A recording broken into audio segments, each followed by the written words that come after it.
Constellation is sponsored by Hims. Start your free online visit today at hims.com/con.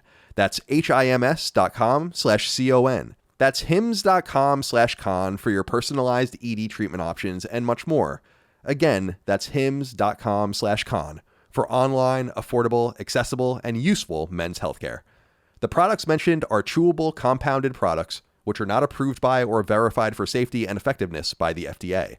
Prescriptions require an online consultation with a healthcare provider who will determine if appropriate. Restrictions apply. See website for details and important safety information. Subscription required. Price varies based on product and subscription plan. Constellation, Last Stand Media's conversational podcast, is brought to you by you. If you want to learn how to support our podcast network, head to patreon.com/laststandmedia.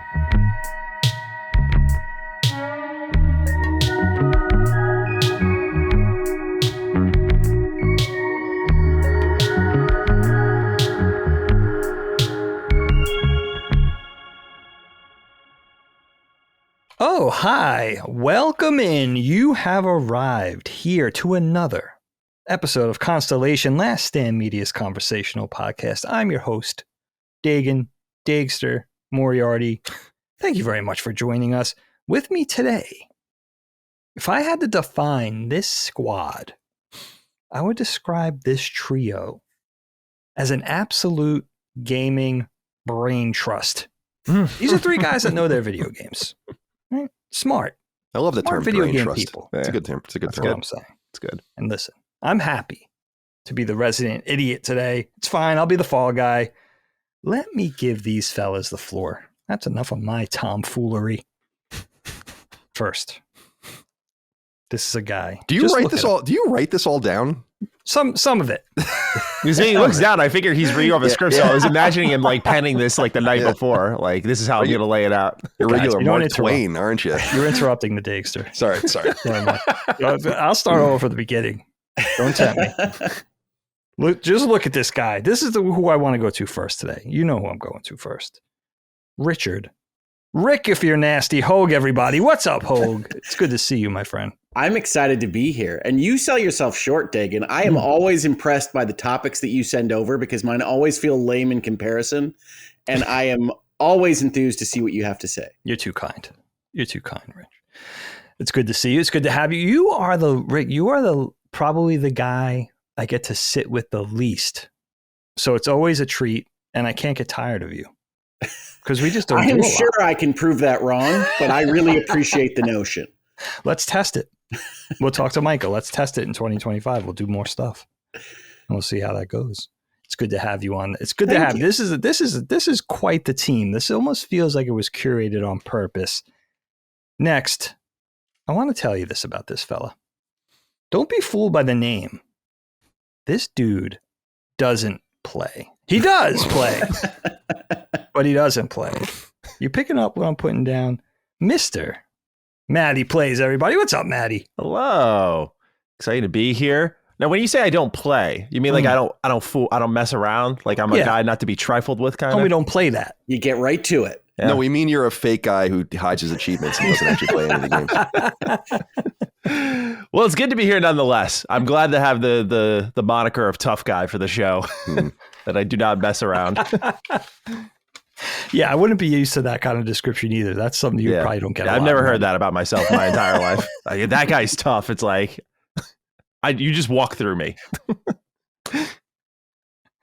You could be the second not toughest on this show because whenever I'm here, I'm the resident pansy. That's all I'm saying, right? Listen, that's You're the way it is. Finally, it's his rodeo, as he is wont to remind us. The boss, baby, he was born to run. I guess I got nothing. Colster, Chowderman, Moriarty. Wow, what's going on? Springsteen, huh? Interesting. I usually don't hear a Springsteen quote out of you. Not bad, huh? And two weeks in a row with the Janet Jackson thing, Dig. I mean, come on. Let's get some new. Are you on tour? Let's get some new material here. Hey, I heard bringing it back a third time. Nasty. I heard that. Yeah. Well, no one even understood what he was talking about last time. You guys don't even understand. You're too young to even understand the reference.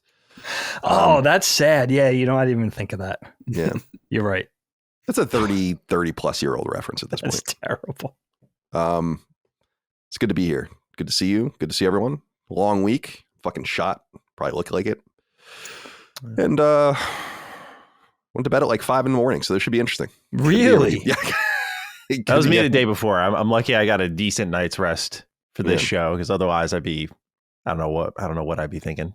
Just trouble sleeping, or like get into a civilization game, or what? No. I have been playing Civ 6. I still haven't gone to Civ 7. But you can let it bake. Yeah, there's no reason to get involved in these games early, in my opinion, if you're not that excited about them because they fix them so much. But no, I really, I've brought it up many times, but I really fall sometimes into the trap of biphasic sleeping, which is the way we slept before industrial times. And so often at night, if I'm feeling tired, like after dinner, I'll go get my pillow and just lay on the couch next to Micah and sleep for like 2 hours, like dead ass just sleep from like 9 to 11. And then I'll wake up and I'm like, I'm good to go. And this is literally the way our ancestors slept. Yeah, like I wake up and I feel refreshed, and then I'm like, well, I'm not tired. And then I play PS5 until like 5 a.m. And then I'm like, oh, I should probably go to bed. So that's the way it happens. That's why I try to hold on sometimes to get through that sleepiness, but it doesn't often work. Also, I'm not a good sleeper. I don't sleep well. But that's neither here nor there. So, that's so the anxious. energy. I'm so anxious. Is it a February thing? I feel like everybody's coming with a low energy. I'm not just talking about the podcast crew. I'm talking about everybody at work, family, the neighbors. Everybody seems to be dragging a little bit. I think February is a tough month. It's a slump. It's so icy where I am right now. Like every day sucks. That's kind of the vibe I'm at right now. Like anytime I walk my dogs, I'm ice skating out there. Like it's like I have to challenge myself like 8 times a day now, and it doesn't help. It's like, yeah, exactly. You're not really improving my mood at this point. And I was going to say, we're all in regions, right, where the weather is very wintry, but that seems to be the entire country right now. Yeah, maybe short of Miami. Like everybody else is like frozen over. It's snowing where it shouldn't be. It's a fucking mess. Oh yeah, it's an absolute. The older mess. Hoegs have fled south. Okay. Did they go far enough south? They have a house in Florida, so they go every winter. They are snowbirds. Okay. Florida's like the last. I feel like the last vestiges of like sanctuary from winter. You go all the way down to Georgia, Alabama. It's snowing. Georgia. Yeah, they have a nice place down there. They invite my family down there in the winter, but until I get my bar license in Florida, I can only practice where my body physically is. Oh, is that true? I never knew that. Yeah, I can advise people around the country, right? I have clients that are in California or Delaware or Pennsylvania or Florida or elsewhere, but I have to practice law, use my brain in Michigan because that's where I'm licensed. That's crazy. I wonder, like my law firm's in California and definitely doesn't have any right to be telling me things in Virginia, but they definitely do. Well, I mean, they're barred in California to learn the law, right? So the way this works is wherever your body is, you can go learn the law of these other jurisdictions, and you have to say to your client, maybe if there's some area of speciality that they should go find local counsel. Right. So what you're saying is they couldn't come here and talk to me. Right. If they came to you and they were at your house, they'd have to say, I can't give you legal advice right now. That's interesting. I never even considered that. Yeah. God, I just I get the worst email from them every year, like from the firm, which is like, here are our new pricing. Here's the new pricing for all the different people. Oh yeah, we have the same firm because you introduced me to them. So yeah, I got the same thing. Yeah. I was like, you guys are already expensive enough. What the fuck do you mean? I'm like, good. Now you're me. I'm not raising my prices on these gentlemen. For the record, they don't use me. I do have in my engagement letter that I can change pricing usually on a yearly basis in January, but I haven't done that in a number of years. Good man. Yeah, the firm I use is great. But my guy there is one of the partners, although he's unnamed in the firm name. But yeah, he went up to like 480 or something. I'm like, come on. Wow. Yeah. I'm like, I'm very selective with my emails with them. I got to tell you, a California lawyer of any level of expertise at 480, you're doing all right. Really? I'll say this. I mean, you're right, because the reason I met them was this firm. I met them through my friend Nate, who was at my wedding, he's married to Ange. Ange actually went to Northeastern Law when I was at Northeastern undergrad. and she's a lawyer in like the tech industry. And when I left Kind of Funny and founded Last Stand, I wanted to like get with a lawyer to like do all the LLC paperwork and stuff like that, and the S Corp stuff and whatever. And so I went and talked to some people, and the pricing was insane. Like what they were asking me for. I think one of the firms was like, yeah, we'll set up your corporation for like $5,000. I'm like, dude, that's insane. Wow. Like, it's literally just some paperwork. There was even people, and I don't know if you know about this, Hoeg. I actually experienced this when Micah and I filled out some paperwork for like, like prenuptial agreement, like will, all that kind of stuff. Yeah. Where like estate planning, right? Where I went to a law firm in Richmond and they wouldn't even see me unless I paid them. Like they wouldn't even like literally like I had to pay them to sit with me to talk to me if I wanted to work with them. And I'm like, fuck you guys. So I found some other guy. But anyway, the people in California, I found this firm because they were way cheaper, but they were really good. And the most expensive person there, actually, outside of, I think, the main partners, is their trademark and patent dude, who I do work with. Our Summon Sign trademark just went through, actually, because COVID has taken everything so long. Wow. Like a backlog. Wow. And that dude used to work for like L'Oreal or something like that. Okay. This was the dude when I went to trademark Defining Duke. He's like, you absolutely should not trademark Defining Duke. Because Duke University will absolutely go after you. Oh, I remember. Duke is one of the litigious trademark owners. Yep. And they were like, you'll win. And the guys were like, you'll win, but it'll cost like $50,000 probably. Yeah, it'll be painful. Yeah. You won't want to win. Right, That's exactly. good advice. They go after everyone apparently with Duke. Yeah. So that was interesting. So that's the only show name we don't actually own.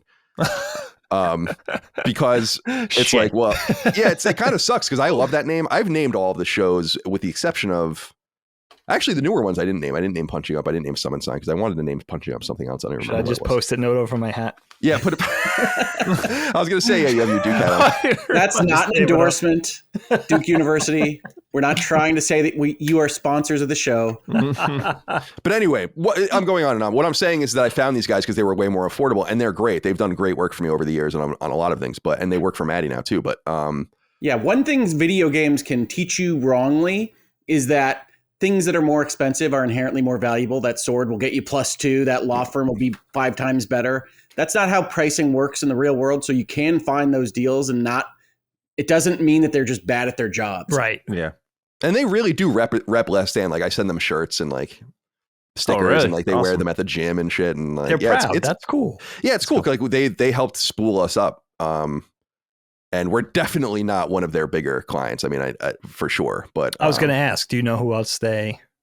I'm not even sure.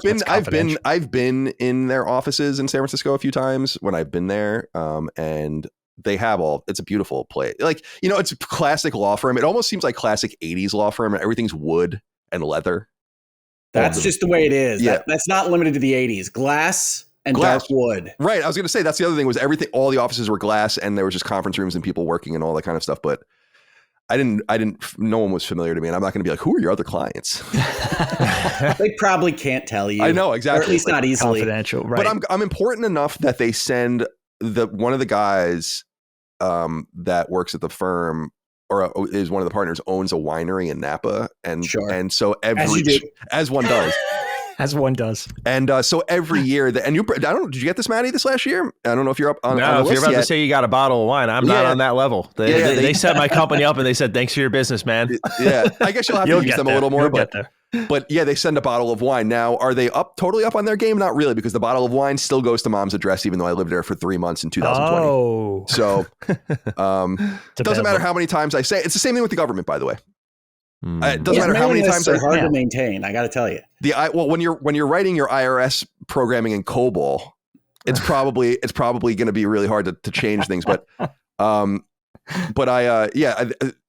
IRS still sends things to my mom occasionally, even though my address is very clearly not there. And I literally lived there for a few months.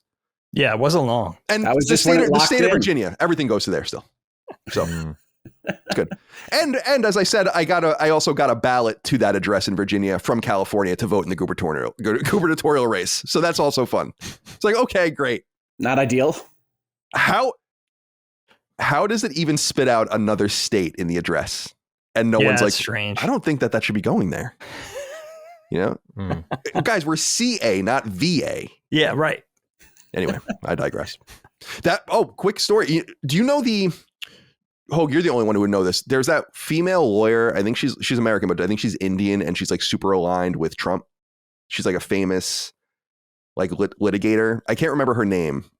I think I do on social media. Yeah, right. But she's also it just came in and out of my head. Anyway, they were like during all of the lawsuits over the California recall and everything. I actually sent them that information. Like they like solicit when I tweeted out about that. What was her fucking name? Oh, I'm looking it up. They solicited that information from me. They're like, what the fuck is this? So I think it was Harmeet Dillon. Yeah, right. Harmeet Dillon. It's the one that works with Ron Coleman all the time. Right. And I talked to her behind the scenes and like gave her that information. So maybe I'm in some sort of paperwork somewhere. I don't know. Anyway, it's good to be here with you guys today. It's good to see you, Matty. It's good to see you, Hoeg. Dagan. It's all right to see you. Mom says to call her. Men's a meds. I just called her. No, you didn't. I called her like you're an absolute liar. 2 nights ago. Okay. Well, I saw her. We went to Waffle House on. Yeah, she told me about your Waffle House. Okay, so you've seen it on Monday, which is why I shaved my head, by the way, because I'm like, I can't have my mom thinking I'm homeless. I just want to prove to you that I talked to her. Micah didn't go. Right. I'm trying to think what other details. What did she order? I have no other details. The other detail is, and I have a picture of it, is every egg you order at Waffle House now is 50 cents more expensive. And there's a sticker on the menu that says like there's an egg tax. So if you order the 2 eggs and bacon or whatever, it's $1 more just on top. And I was like, damn, it would be cool to get that sticker because it's a sign of the times. It's nuts. That's it. They apparently killed like a shit ton of birds. Yes. So it's going to take a long time for this to get going back up. Thanks, Trump. How has eggs not been a topic yet? I mean, it has been a topic in the past, but there's a whole new life to that topic now that eggs are like $14 a dozen or something. Yeah, Micah said that at Publix they had no eggs. Like, you know how there's like, like 70 varieties of eggs? There was no eggs. You know, like the eggs in the clear plastic that are like enormous. Of course. And they cost $2 each or whatever. Even those were gone. So we should be switching to duck eggs. I know they're tinier, but I think right? I think it was only the chickens or the egg laying roosters, whatever the fuck, that had this contagion. So they had to be incinerated or whatever. Can you just imagine throwing them into the furnace or something? I said, Dig, remember you're old enough to remember, like it's not public access, but late at night on like certain channels, there would be like random things. It's not public access, but it would be like infomercial shit or someone paid for this space or whatever. And I remember seeing a documentary in like 98, 99 in the middle of the night. Don't know what it was, about like these dudes that broke into a factory farm. This was a big thing, as you guys remember back in the day, and they would get film footage of like what they're doing to the animals and shit. This was like before. And I remember seeing that and being like, this shit's crazy. Like actually what we're doing to these animals is kind of fucking crazy. So fucked. I try not to. Maybe go vegan for a while. I can't lie. You know, eventually you just kind of snap out of that. But, you know, you realize, I'm not a bitch. Yeah, honestly. But it was also like I was starting to get like health symptoms because my body needed certain nutrients I just wasn't getting. And I felt different. I was like, I can't survive like this. So you try to be conscious about it now, I guess. But yeah, like when you learn about that stuff, I mean, it's fucked up. It's like ignorance is bliss, the very really definition of it. Yeah. And you know about the food industry and how they treat animals and stuff. It's fucked for sure. It could be really brutal. Yeah. Did you guys know also, like, it's terrible that when, you know, in the past, when there was poultry farm fires, the chickens actually, I shouldn't laugh, but they burst like popcorn and the eggs go flying.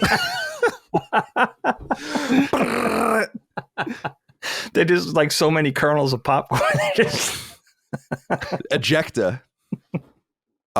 Fried eggs going everywhere. It is. I agree with you, Matty. Like it is sad. Like I believe that we should be eating animals. I think it's fine. But I think that we should just treat them better. Oh, of course. You know, like it's just that simple. I would rather. It's easy for me to say, I guess, but I'd rather pay twice as much for meat if I knew that, like, you know, the cow wasn't fucking tortured, you know, or whatever. So or the pig wasn't just kept in a crate where you can't even turn around or something. It's you're still going to meet your end, but like maybe a quality of life would be a nice quality. That's why of life I try to Yes. shop local farms when I can. You know, it's a little more expensive. Like right now, it's not super feasible for me to do that financially. But when it was, you know, that's kind of what I try to do. Just like, you know, that's what I say. Like I agree with you. Like, you know, this is just the cycle of life. But, you know, is there a way that they don't have to be like, you know, treated inhumanely before they get like their lights punched out? It's like, you know, for sure. So I think there's a happy medium somewhere there in us eating meat. So I'm with you on that. But that's kind of my workaround is when I do think there are a fair amount of options for seeking out free range and other certifications rather than factory farming. Yeah. And that does allow you to say, I would rather spend a little bit of extra money in most cases for that particular outcome. Yeah. I do see that in the grocery stores. Maybe not so much right this minute, but in general, as when things are working. Yeah. Colin's right. I think the local farms, that's what we do right now. We get all our meat from a local farm, and it's like twice the price. And it gets to the point, it is to the point financially where it's like, honestly, I'm thinking like, I don't even know how long we could swing this. It's so expensive. Yeah. And it tastes a little better.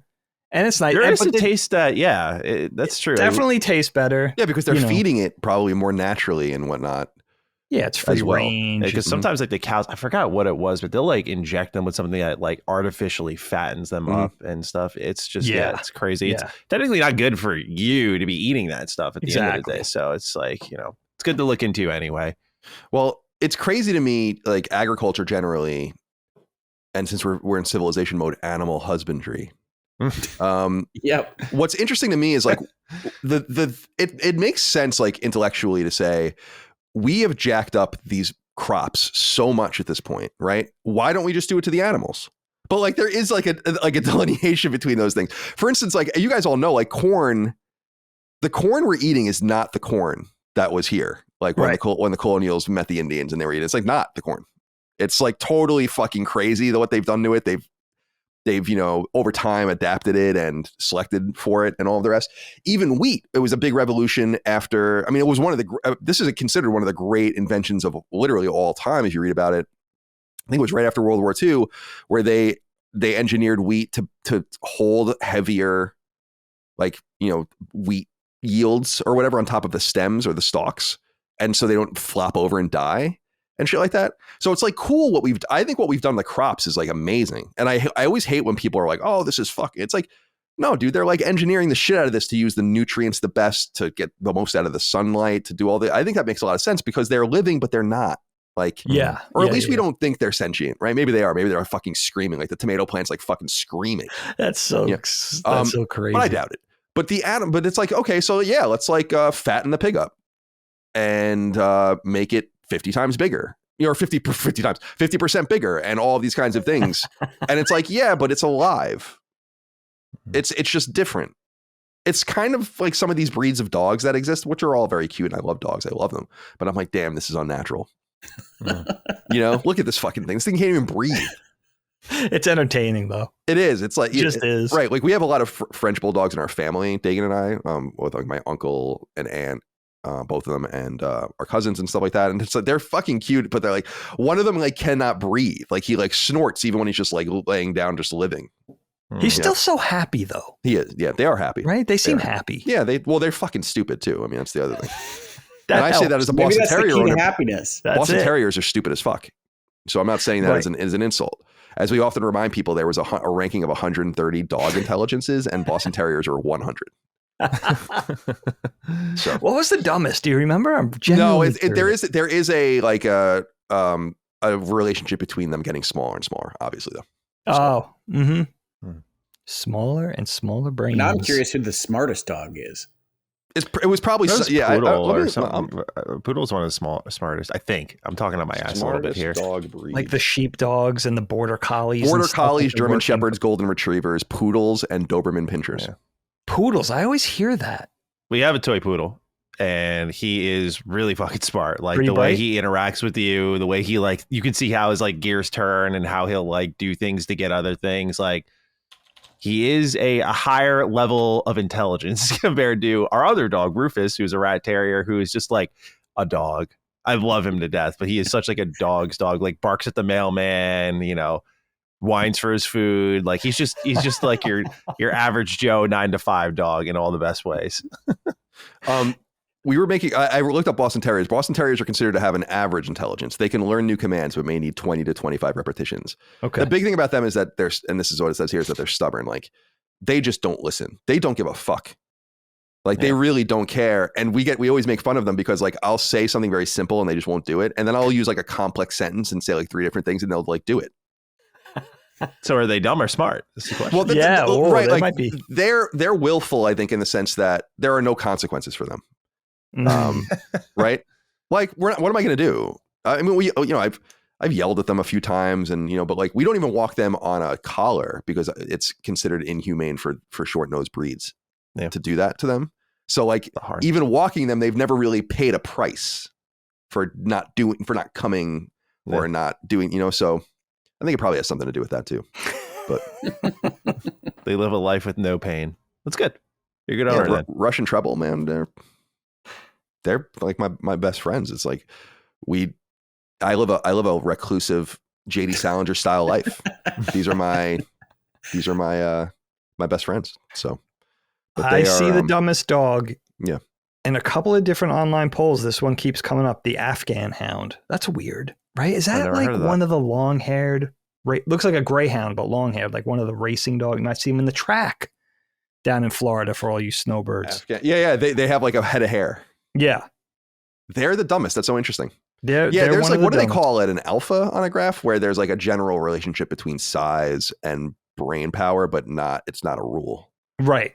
They have small heads. Right. They have small heads. But poodles are an example of like a somewhat That's a good point. These dogs have crazy long hair. Damn. And the bulldog. They're kind of sexy. They are kind of sexy. For a dog. They literally have one with like a little comb over covering the eye a bit. This is crazy. It's like half human. What the hell? I'm uncomfortable with calling the dogs kind of sexy. I mean, for a dog. Right, exactly. I mean, that goes without saying. That makes sense. I'd prefer to say it. Like, I'm gonna put it in our chat. Like, look at this. Look what I'm looking at right now. Like, that's insane to me. Did you put it in the chat? Yeah, I put in the Discord chat. Sorry. Oh, Dagan's not in there, so I'll well, he won't be able to see it. You know what surprises me? A bloodhound is the sixth stupidest dog. They're a working dog, right? They're like out on the trail looking for helping to solve crimes. How can they be dumb? I was going to say something, but I'm not going to say it. Oh, it's the fourth picture of Dagan wants to take a look here. Let me take a look. Like literal comb over. Like I've seen a human with this hairstyle. Yeah, it's awesome.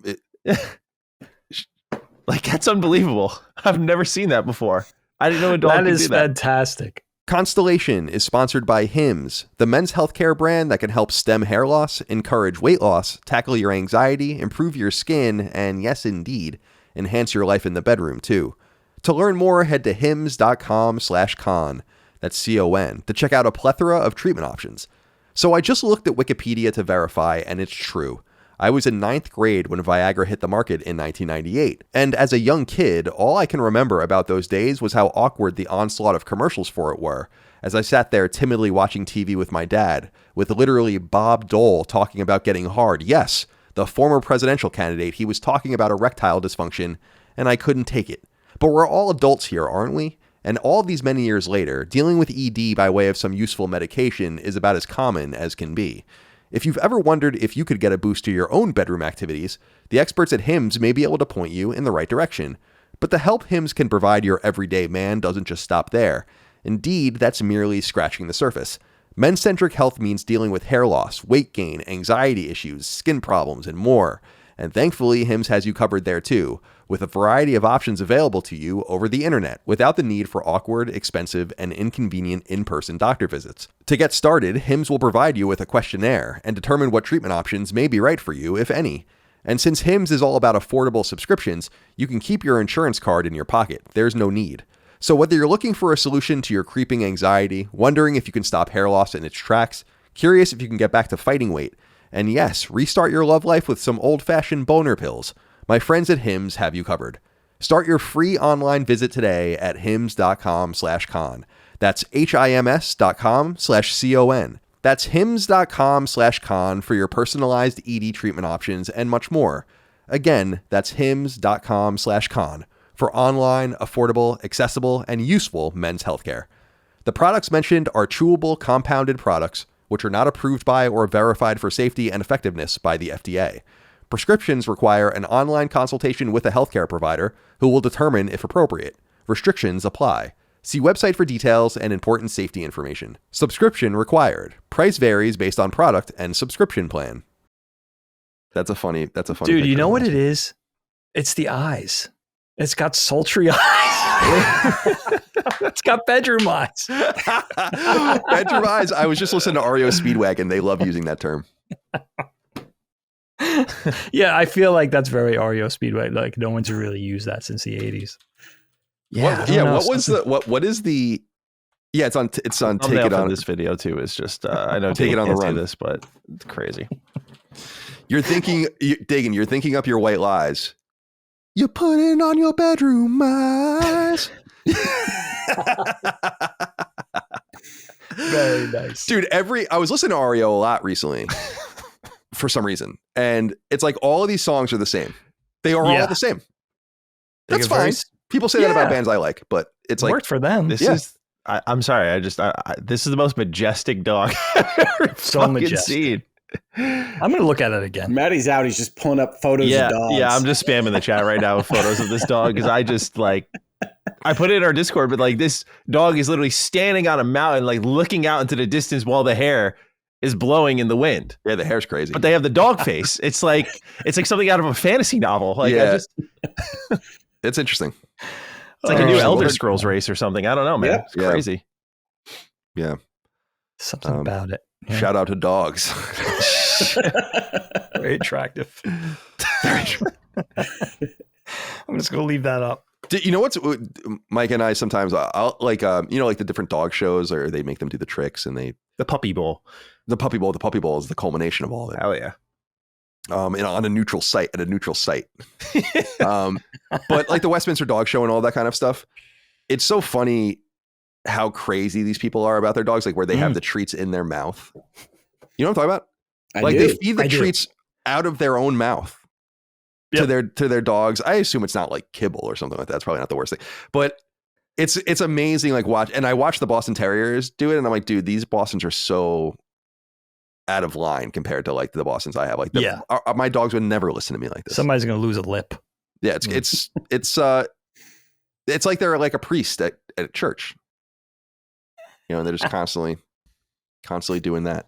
So, but I love the dog shows because these dogs are like the height of what dogs can be, and I'll say our dogs are nowhere near that. So, but God bless them nonetheless. They're wonderful. How cool would it be to have one that you keep up to like absolute dog show standards? Super strict with the maintenance, the behavior, everything, and just let one run wild. Matted, let it do whatever the hell it wants. It's filthy. It gets to do it. It gets to live like a wild animal. And just have that disparity between the two and see how they act towards each other. It sounds like a sitcom where I like it. Where not only are they together, but the upkept one wants to be the wild one. The wild one wants to be. Write this down, Dagan. Okay. Wants to be the one that's kept up and brought to the dog shows, and that's the whole premise of the show. Is how the other the grass is, and it's called The Grass is Always Greener. I think we got something. It's kind of like The Odd Couple. Watching the magic happen. Yeah. You heard it here first, ladies and gents. Listen, you guys know how it works. 4 folks, 3 topics, as per the style of the day. I think looking at these topics, if you don't mind, Hoeg, I'd love you to start it out. I like your topic for a starter. Yeah, well, I've got the animal husbandry to leap off of on this. So yeah, I have been playing Civilization 7, and I played Kingdom Come Deliverance 2, and I have been thinking about historical eras, right? There was a social media trend a year or so ago about people thinking about the Roman Empire all the time. And so I wanted to ask the question, outside of the Roman Empire, you can have that as your answer, certainly, but are there any historical eras that you find yourself daydreaming about or considering? And if so, which is your favorite and why? Love it. Who goes first? Absolutely love it. Let's start with Colin. Oh, You're known for your historical takes. damn. Better or worse, I guess. Speaking of Civilization, I just wanted to throw this out there about this, is that one of the things that I think is really cool about the game. Actually, Hoeg, you're an interesting person to talk to about this. Matty, do you play Civ at all? Funny story. Yeah, I played Civ 5 in college for I did a campaign, and I was just dangerous. Yeah, and when literally you got tests to take. Had tons of free time. So, imagine me in that world. I play it, I blink, 18 hours is gone, and I'm like, I can never do this again. This is dangerous. And I just uninstalled it there. So I know Civilization is very good. I've since dabbled with 6 and whatnot. The hook is gone. I got away at the right time. But yeah, I think it's great from what I played, but I'm no expert on it. Okay. Civ is dangerous. It is. When you feel like you can quit that game, you got to take that exit window because you don't know when it's coming back. That was a fork in the road for me. There was degenerate failing college Matty, and then there was, I passed Matty while not playing Civilization, and instead throwing my life at Fallout. I asked just to know who can relate. I know Dagan doesn't play Civ because he's not really a PC guy. And I Civ 5 was my first Civilization as well. And I was introduced to it. It was Charles Laniette, actually, when I was at IGN, was like, you would absolutely love this game. And he was right.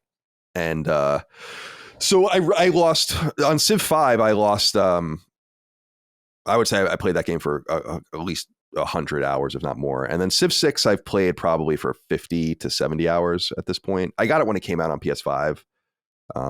And played a little bit, and then I've been really into it again. And it's so complete and refined now because it's so old.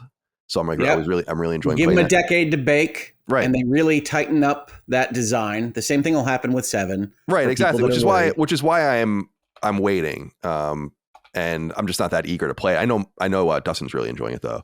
But I asked that Hoeg only as an aside because I was wondering if you I asked this on Sacred Symbols actually to the audience, and some people wrote in about stuff with Crusader Kings and other games too, where I kind of have these stories about my civilization in my head. They're not in the game, and one of the things I was using an example of is I was dumping all of my points into science and culture, and I was just this atheistic society. In fact, the society ended up ultimately communist at the end, which I think is the best political ideology in the game to get what you want, especially if you're aggressive. And that's an entirely different discussion of how they have the pros and cons for various governments in the Civilization games and what that says about the design and designers. I was a completely internationalist fucking communist organization in the last game I played, but I was explaining on the show that one of the cool things about Civilization, and this ties right into your question, is making up or the stories that got you to where you are. So let me give you an example. Is that I was an atheistic society. I had a pantheon, but I was not investing at all in an organized religion. And another country that we shared our continent with started sending. They were Catholic. It was Poland, and they started sending Catholic missionaries and started slowly making all of my cities into Catholic strongholds. Yeah. Eventually, we go to war with these people over different reasons and eradicate them. They're gone. We destroy them, but we remain Catholic. And I was in the story of my civilization, we basically adopted the religion of another civilization in which we then destroyed. And in their story, as a people, that's why are we this way, Catholic? Why are we? And it's we had these neighbors once. And then because of all of these territorial disputes and all this stuff, we went to war. And so we're still Catholic from them. And some of you maybe are them, and I was yeah, it's not in the game, but it's just not in the game at all. But I love that kind of stuff. And I love the offbeat progression of things. It's oh, you have a nuclear bomb in 1810. Yeah. I love that. That's part of the fun, especially the early civilizations, is can my spearmen take this submarine in a battle? What does that mean? That's the fun of the fantasy, almost cool. The superhero comic book discussion at the lunch table of who would win, right? That's the fun of Civilization. One of the problems I think 7 has is because they've broadened out the design space so much, and they have the leaders that go across civilizations, and you have to play as 3 in any given game, that you lose a little bit of that fantasy. I am in 100% agreement with you that that's part of the fun, Colin, that you have this storytelling generation that happens behind the scenes in your own head to explain what your story was in Civilization. 7 doesn't have that as strongly as prior iterations, but I still love it. I'm enjoying 7 a lot. I think the design is great. It has a lot of problems that clearly came in hot, I would say. But I do think it's going to get fixed pretty quickly, and I look forward to playing it more. But because I am susceptible to that Civilization 7 one more turn, and staying up later than I should, and have played it a lot over the last week, I have been thinking about these various historical questions. And just to leap ahead for one beat here, Colin, I did want to say that my favorite era to think about is not the Roman Empire. I was not a part of that particular zeitgeist moment on social media. Mine has always been something like, whatever you want to call it, the Age of Exploration in Civilization 7, Age of Discovery in Anno, tall ships, colonies, colonialism, not for taking over places. I know it's problematic in certain areas of the internet to even say that. Whatever. But to explore, to find new things. Yeah. See things that people haven't seen before. I love that conceptually. It's one of the reasons I love science fiction and thinking about what's out there, Star Trek, what have you. And so that's the era where I really find the most interest when I think about this myself. I wind up thinking about what it felt like to have an unwritten map and go and find things and report on them back to your people. I'm trying to find this YouTube channel that I think you'd like. God, I can't find the name of it. Where he does, it's very dry history videos, like very dry. Often using and I love that shit personally. Usually Google Maps and shit, and just and what he did was for the Age of Exploration. So not even beginning with Columbus, but maybe like the Vikings in Greenland and Iceland and Newfoundland, all the way through to the kind of getting into the interior of Africa, created this fog of war map. And basically showed DeSoto goes here, and so this uncovers this little piece of the coast, and they have a better understanding of this. And then like a real time strategy game, right? Exactly, just lift, right? Exactly, the French go into the St. Lawrence River, and so that kind of unlocks all of this. And I think you'd really like that, because I agree the Age of Exploration is dope. And colonialism, again, not for the ends, not for the slave trade and all that kind of stuff. It's just interesting to go. There's no event. That's why I love space travel. It's because there's nothing, it's impossible to do that today. I'm not saying going on colonial raids and fucking freelance and all that kind of stuff. I'm saying seeing something truly new. Like the interior of Africa was the last place that anyone really didn't know about. And that was 150 years ago. So but all right. So to answer your question, Hoeg. Yeah. I have thought about this deeply because, again, I am a history person. I've loved history my whole life, and I knew I was going to major in history in college since I was very little. There was no doubt about it.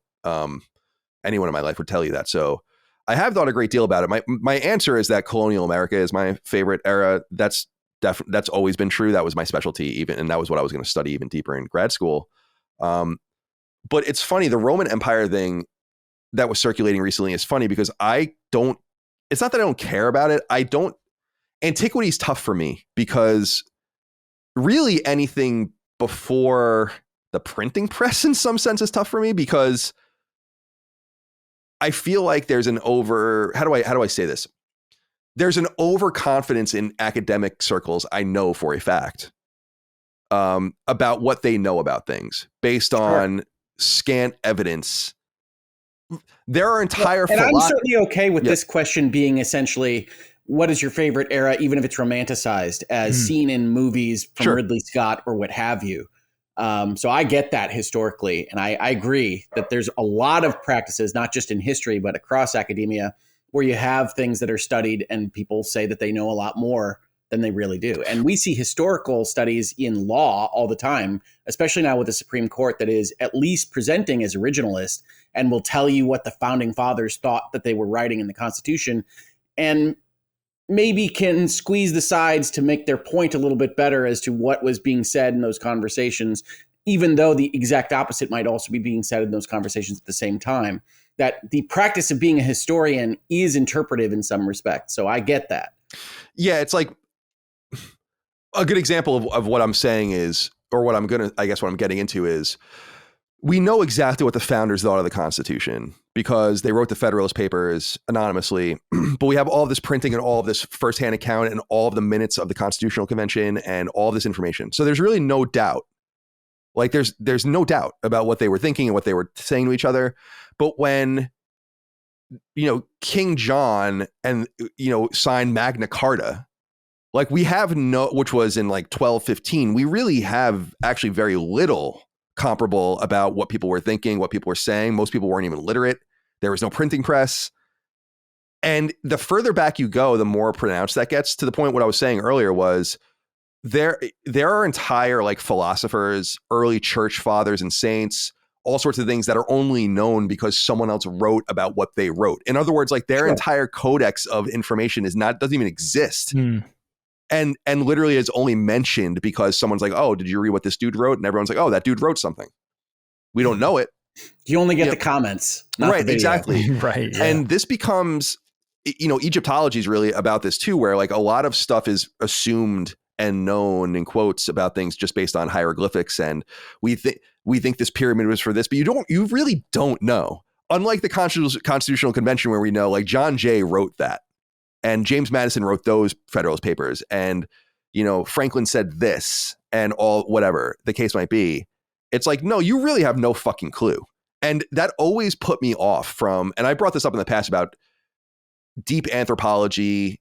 I love reading about the cavemen and Neanderthals, but the reality is you don't know fucking dick about them, and you never will. Like, all of it is going to be, you're going to learn a lot about their genetics, and that you're going to find fur coats, and but you're never going to know. And it reminds me of, there's this argument in linguistics about the origin of linguistics, and that for many years in linguistic studies, it was considered a fool's errand and like eye roll worthy to try to figure out where language came from, because it is unknowable. And that they eventually kind of came to not an agreement, but some sort of consensus where it's like, this isn't worth studying because it's not knowable. Like we have no fucking idea when people started talking to each other. We have no idea when people started making a language up and communicating like that. And we're not going to know. And so as cool as that old shit is, and I think it's so wild to like think about Neanderthals living in caves. Like I always think about that. Like, what was their social system like? What do they do? Like, how did they entertain each other? Did they laugh? Did they tell jokes? It's like, you're never going to know. Like, so it's hard for me to read and get into that stuff. I've had this conversation with our mother a lot because she has an anthropology degree about like how frustrating that is for me, because and so Rome has always been that for me. It's not as bad, but it's like the reality is that we actually don't know a lot, and people revise their information all the time. And I know there's this academic overconfidence in things, because look about like the peopling of America and how completely fucking wrong everyone was about that. They're like, yeah, they came over in Beringia, the Bering Strait land bridge 10,000 years ago. They spread out from there. And it's like, oh, so why is there a site with a man-made fire from 30,000 years ago here? Oh, why are there these artifacts in the Amazon that are 20,000 years old? Because you're fucking wrong, because you don't know, So I would say that like maybe the first major, and I've been into this lately, is reading about the Reformation, is like that's probably the first major event or time period. So we're looking at like the 1500s, where it's like, yeah, like we know now like what people were saying, who they are, what the opinions were, and you're always going to discover new things. It reminds me of when the Soviet Union fell and we got all of this perspective. I was 7, but I mean, I know this from studying history. It's like we got all of this perspective about World War II for the first time, about the communist revolution, about the death of the Romanovs, about whatever. So that kind of stuff happens, but we generally know what's happening. And so any time period before that, I can't get that into, because it seems like it's like it's almost itself man-made, where it's like, yeah, people lived here in Rome and they went to the Colosseum and they fought animals and shit. And I'm like, yeah, that's cool, but like, tell me more. Let's go deeper and deeper and deeper. And you really can't. Yeah. Well, then let me ask this question slightly differently for you, Colin. You have a time machine. Where are you going? American Revolution, probably. Okay. And is that primarily the politics of the time, or something technological or otherwise that you think is interesting? I think politically and sociologically, and I obviously have a deep bias because I am deeply into this era and I am American, but it's probably in the top 5 most important political events ever. And so there would be the entire course of human history from 1770s onward would be radically different if it didn't happen. It does kick off a few revolutions. Right, it does. And some go fucking pear-shaped and some go well. And you look at Haiti and France and, whatever. But I from a political point of view, it's fascinating. What's ironic is that they revived something that was ancient, and it was an important thing. And so from that perspective, I'm just fascinated by it. I love the David versus Goliath shit. I love the guerrilla, like the beginning of what we would understand as guerrilla war. Washington crossing the Delaware and just fucking murdering the Hessians in their sleep. Like this is like no one was doing shit like this. It's crazy. It changed the whole course of, it was ungentlemanly, cowardly, some people thought. And so I love that kind of stuff and how they ultimately won, but they really won because it's very much like us in Vietnam. It's like, we just don't want to win. We don't want it bad enough. What we have to do to win is not worth it. So we're not going to win. And that's what happened with us, is that like we would have lost if they really wanted to beat us. But it would have cost them too much. So yeah, I'm really just into that era, and that's what the era I pick. I'm sorry, I'm going on and on, but that's the era I'd pick. But I wanted to just frame that the reason that I'm not more into ancient history is because I just think it's truly unknowable. I can appreciate that. I think at least for some people, and I might be putting words into their mouths, considering the Roman Empire is something like, I see the Colosseum, I can see the ruins of the aqueducts. What was that like? I mean, those are really old. What was the world like when those were built? Well, that's what I love about that. You played Pentiment, right? I did. Yeah. So that's what I love about I love that game, but one of the things that I loved about it was the Roman ruins in that pre-German town or whatever are so old that they themselves are finding 1,500-year-old, in the 1500s, are finding 1,500-year-old Roman ruins and don't know anything about it. That's one of the cool things about it, is that they have no fucking idea themselves, like why any of this shit's there. They're just there. And I love that. That's so cool. That's a great game, by the way. People should play it. Absolutely. Yeah. And that's a fun part of the thinking process, I think, is at least for me, history tends to compress a little bit in my mind, right? Ancient Egypt is right next to Kingdom Come Deliverance or what have you. And that's obviously not the case. But the actual distance between real antiquity and even like just AD years is so significant in history that like ancient Egypt, the Roman Empire, they're really back there. And we don't always give credit to how far back they are when we think about castles in medieval times or what have you. Like those are really different eras. It's interesting too, right? In my opinion, that even in places with great chronology, so like China's probably like the greatest has the greatest continuous record going back 2,500 years or so about what's happened, but it's all through the eyes of chroniclers. The winners write history. It's unreliable. Everyone's an unreliable narrator. It reminds me of the famous, and this goes into current times, that I love General MacArthur. I think he's fucking awesome, right? That famous picture of him walking off the boat in the water, like with his corncob pipe during World War II, is a staged photo. In fact, they like did it multiple times. Like, I love that. It's so interesting, right? No, it's him like assessing Normandy or whatever. He wouldn't be in Normandy, he would be in specific. But. Right. And the value of media is interesting part of history and historians as well, which is to say, I do spend time considering, okay, what is the COVID era going to look like? Like, how is that going to be described in my kids' history books? I don't have a good answer for that, but I do like thinking about that. I like thinking about how things get reported on, because it's not like media just started right now. Yes, it's different. We've got social media, we got smartphones and everything else, but there were all of those kinds of bents and tilts and agendas in our past as well. And what kind of value of truth got to us here 2,000 years later or more is an interesting question. Now, with that said, Colin, are you set on this answer? Oh yeah, dude. I'll sit back and listen now. When you talk about history, I'm gonna get deep into it. So no, yeah. I really appreciate it. I just Dagan and Matty have been very patient and quiet. Sorry about that. All good. I'm probably the least good. interesting person for this segment, so everything I got is surface level. So you guys are good. It's you better can't the experts leave me talk. with something like that. So Matty, you're up now. Okay. No worries. What is your favorite historical era to consider? All right. So I was thinking about this might be just like two sides of the same coin, but I just want to make sure, because I'm thinking like my favorite time period is the 50s. Like that is, and I'll get into that in a moment. Okay. But when we're talking eras, that is a byproduct of the Great Depression. So it's like, I guess I want to make sure people know my favorite era is not the Great Depression, but really just the aftermath of that. Because, you know, you're coming out of World War II. It's a great time of like economic prosperity. Veterans are returning. But I've always found it just like there was the intangible factor when I was in school. Like, oh, I really like learning about this era. And I never really went down to thinking about why.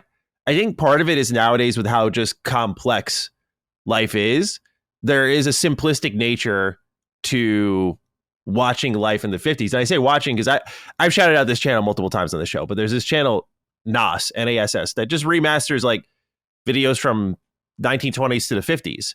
And you just get to watch life as it is. And it's like everything from the architecture to how cars were made. It's like, do we have it better in a lot of ways now? 1,000%. But there is like this fascination with the kind of life is good now. Like we've gone through the worst of it. Like they're just enjoying a time of, you know, obviously in every sequence of human history, there is something going on. Not everything is perfect, but there is that delusion that exists, I guess, a bit with it. And I've always found that fascinating, like the glorification of a time where, like, hell, let's be frank, like even racism is still extremely prevalent. Like, is it really that great of a golden age? So I never really got into like the nooks and cranny of why I like it, other than I think a lot of my favorite fiction has really been greatly informed by that era. Of course, it goes without saying, like Fallout. Their timeline splits in the 60s, but it's all their technologies and music is informed by like the 40s and the 50s. And that would feed into some of my favorite movies like Alien, like that retro future look, you know, like what is the you know, I know it was made in the 70s, but you know, it's like what did the future look like at that point in time? I think there is something about that retro aesthetic that always speaks greatly to me. But I think a lot of it is the music, the simplistic nature of it, the at least perceived happiness that comes from it, where like, yeah, if you handed me a time machine and said, where do you want to go? It's like, I got to check this out for myself. I want to see what's going on here. Because like, this is the only time period that I've been so deeply fascinated with. I will just sit down and watch videos of people existing in that time window. Like, it's just different for me, you know? It's funny that you went to the time machine version of that question, because when you say 50s, I immediately think of Marty McFly walking into Hill Valley with Sandman playing. Like, that's my understanding of the 50s. Yeah. Obviously, Hollywood romanticized, obviously not realistic. Yeah. That's what I think of when I think 50s. Yeah. So it's, again, like my answer is not as deep, I think, because I think a lot of it is just based upon the fiction that was informed by it, you know, just a byproduct of that era. But I also thought, you know, it was a really interesting time of like, nowadays you'd never catch a celebrity like going to fucking war, right? But like James Stewart, who's like the lead in It's a Wonderful Life, who's it's like my favorite movie ever. Like he was, I think, part of the Air Force, I want to say. And I know there was like a draft and everything, obviously, but like that sort of level of like people just doing all these different things in their lives is just also just greatly fascinating to me. You know, just like this star-studded actor going out to war, coming back, finishing movies, like that's fucking insane to me too. So there's just so many angles to that era, but that would be my personal favorite. That would be the one that always captures the imagination. You know, I think music is a big part of it though, because I think about the 70s and 80s a lot as well. You know, I'm just like, again, I do think people will not like this, but I do think music has become worse in a lot of areas. You know, I think it's flattened. Yeah. It's become very samey. Yeah, exactly. Like we've kind of, right now we're in like a very stale time, I think, for entertainment, and that we've flattened is the proper term. You know, we've kind of figured it out. The fun part about growing up in the 90s, at least in my opinion, looking back on it, was like, we're figuring it out. We're trying, like, if you look at commercials in the 90s, like there's, Laylee and I were, it's a horrible example, but it just shows how everyone was like, fuck it, let's try this. We were watching Christmas specials from a 90s Nickelodeon montage. So we're watching like Rocket Power and everything. And so with it comes all these old commercials. And they had this weight loss commercial. And this guy is coming in with like a big bowl of popcorn, and they're making every step he takes sound like a fucking earthquake. And then when he's backing up into his chair, it sounds like a big truck is backing up, like they're beep, beep. It's unfucking believable. And I'm just like, this was normal back then, you know? Yeah. They're like, fuck it. This is how we're going to get people to lose weight. We're just going to shame the shit out of them. Like, this is what you sound like, dude. This is what people think when they see you. The 90s were arch. Yeah. I love watching older commercials. In the 90s, my favorite commercial, I think, was the Final Fantasy III commercial they did with the little claymation Moogle. I haven't seen that. That So was cute. lighting monsters on fire and whatnot. Yeah. And so I think with my love of entertainment, a lot of it, I feel like the genesis in my head of all of that is like the 50s, starting with that music. Really, it goes back to like the theater and whatnot, and even like Renaissance paintings, that sort of thing, that era. But in my head, I'm like, this is the start of what entertainment would eventually become. Yeah, that's the dawn of modern media. Yeah. Yeah. And so Yeah. I think there's just a piece to it, like a life without internet, but people like having a great time. I think, a lot of it is a byproduct of the world we live in now. So, because it's just so similar in a lot of ways, but also polar opposite. Like it's very chaotic, but there's just still like a lot of good things going on. I don't know. So it's, just one of those things where anytime I think about it, I get nostalgic for a time period I never lived in. I'm just like, it's just always fun to look at. That's very common, I think, for people. I've experienced. I've learned over time, like the idea of feeling like you not belong, but just like you understand a place and time. And Yeah. Like I do think there's a people romanticize those eras. Like I go back there, I'd probably be like, after like, a couple of days, I'd be like, all right, I'm ready to go, so there is that, right? Or like growing up in the 90s, again, I'm like, oh man, this would be so cool to go back to when things were analog, but there is like a convenience of like this phone having literally everything on it. Like, there's, but it's funny because my wife is looking to kind of like, she's deleted a bunch of apps from her phone. She's trying to like disconnect more from like social media and stuff. But there's a whole thread of people like on Reddit and stuff we learned. It's called dumb phones. And like, there are people who are like in the 2020s going back to like flip phones and stuff to like disconnect more. Wow. So it seems like there's this collective yearning growing for that. But yeah, I get that. Yeah, it was interesting. But again, to the 90s point, it's like, oh yeah, I'd love to go back to that. But the way we've evolved as a race, I think in a lot of ways has been great. Not all of it's been great, but like, that kind of convenience factor of like everything in one device. I remember when I was a kid, they made the iPhone, and I had an iPod Touch, or I had an MP3 player of some kind, and I had a flip phone. I was like, I got all these devices. Like, why would that matter? And then eventually you adopt that iPhone, you try the music with your phone. You're like, oh, hey, this is actually pretty nice. It's just one thing in my pocket. And you just warm up to it and it becomes the norm. And such is the way of life. But like that to me was like a major learning point. I was like, oh, this is great. So it's easy to want to go back in those instances, which is what makes me interested in the time periods I'm talking about. But I think when you actually do go back, that romanticization, I can't say that word today. Romanticizing it. Yeah, thank you. It fades. Yeah. Mm-hmm. Mm-hmm. Anyway. Yeah, no, absolutely. There you go. There's my era.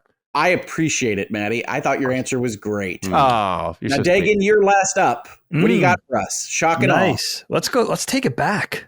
Let's take it way back. I see you guys giving me all these great ideas. I mean, I have an unwavering final answer to this question. Immediately when you sent the email, Hoeg, I was like, oh yeah, definitely 100%. People who know me already know this, but I love what you guys are saying about these different eras that I wasn't necessarily thinking about. Like Matty talking about the 50s reminds me, I guess this is typical of a lot of 70s kids, but the 50s to me always, until very recently as an adult, as an older middle-aged adult, I always thought the 50s was very crusty. I was born late in 73. The 50s was an era that never really necessarily appealed to me. And then you realize as you grow up, Back to the Future be damned and all that culture stuff, but like even like getting into what it was, I think that decade, I get it. Like I just totally get the whole, like fishtail car, diner vibe, the music, the fashion, the technology, the entertainment, the food, the styles, the attitude, right? Like that decade is so iconic. And I don't think, like for our parents, it's a fascinating decade because I'm old enough to have parents that were born in 1950. Hope they don't mind me telling you that.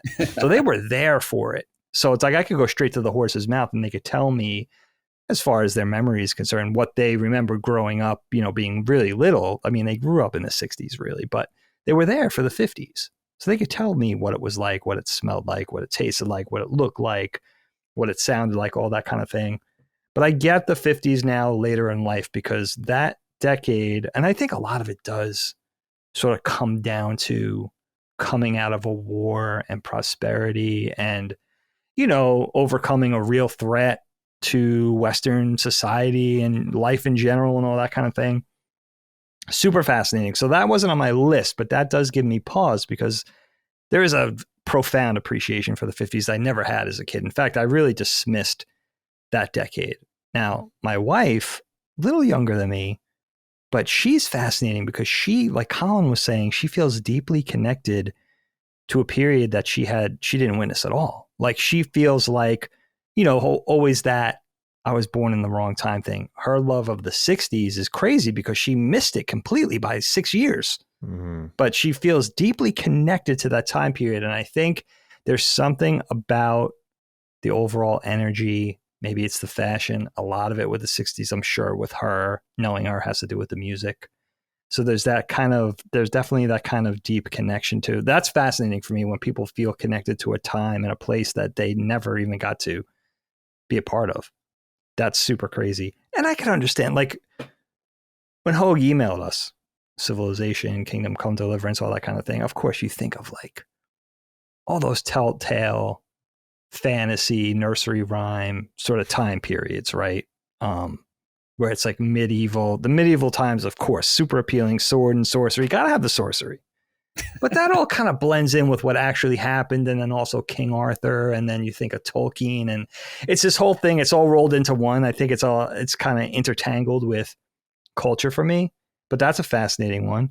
Ancient Egyptians, like you guys are saying, like just for their capabilities, the imagery, their contributions, what they gave us insofar as like, especially architecture and all those trappings, like fascinating, like, and the mystery, like, how did they do it?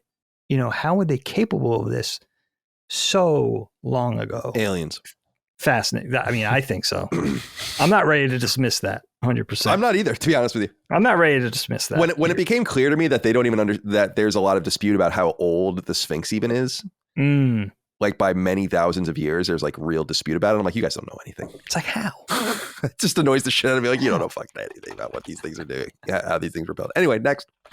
And then the other big one for me is feudal Japan. I mean, just in terms of beauty, culture, and a lot of that is kind of mashed up with my fascination with the East in general. But there's something super cool about that's like feudal Japan it just seems like everything was cool about it. You know what I mean? To pick an aspect. Very closed off. I mean, in terms of thinking about these things, there's a lot of question marks there. So I get that. Super. I mean, just in terms of beauty and culture and the way they did things and the things they innovated, fascinating. But I mean, really, if it came down to one, all that being said, I think generally for me, I have this thing, if I'm really being introspective about it, where the more primitive, the more fascinating. I mean, for me, it's like, as far as we could get removed from the modern age, that growing departure is pretty fascinating, right? Especially if you think in terms of evolution and where our vantage point is now, our perspective now. And this could be the little boy in me, but this has never changed. For me, nothing beats the fact that there was a time clearly where these giant monsters had the run of the entire Earth. I fully accept dinosaurs as an answer. Dude, it's like these were the things, especially if you look at like the late Cretaceous or whatever they thought like T-Rex. No, it's absolutely crazy. If you actually think about it as if you didn't know it, that dinosaurs existed and roamed the Earth is crazy. It's no contest. Like what could be, these things had the run of the place on land, in the air, in the oceans. And, again, a lot of it is definitely tied to me growing up with Godzilla and his friends, kaiju, anime, all that kind of thing. But I was fascinated with dinosaurs as a kid, to the fact where, much to my chagrin, neither one of my kids, now both teenagers, had any interest in dinosaurs at all. It's kind of how I was like, what is Star wrong Wars with you guys? These things were real. That's insane. I mean, the biggest shame for me with dinosaurs is that, like Colin's saying, the frustration versus the intrigue. It's like we're never going to get to know or see or witness what that was. Like we're never going to be able to take a page out of Jurassic Park and be able to from a safe vantage point, hopefully, or not. We can make it exciting. It's worth it, dude. If we could do it, we should definitely do it.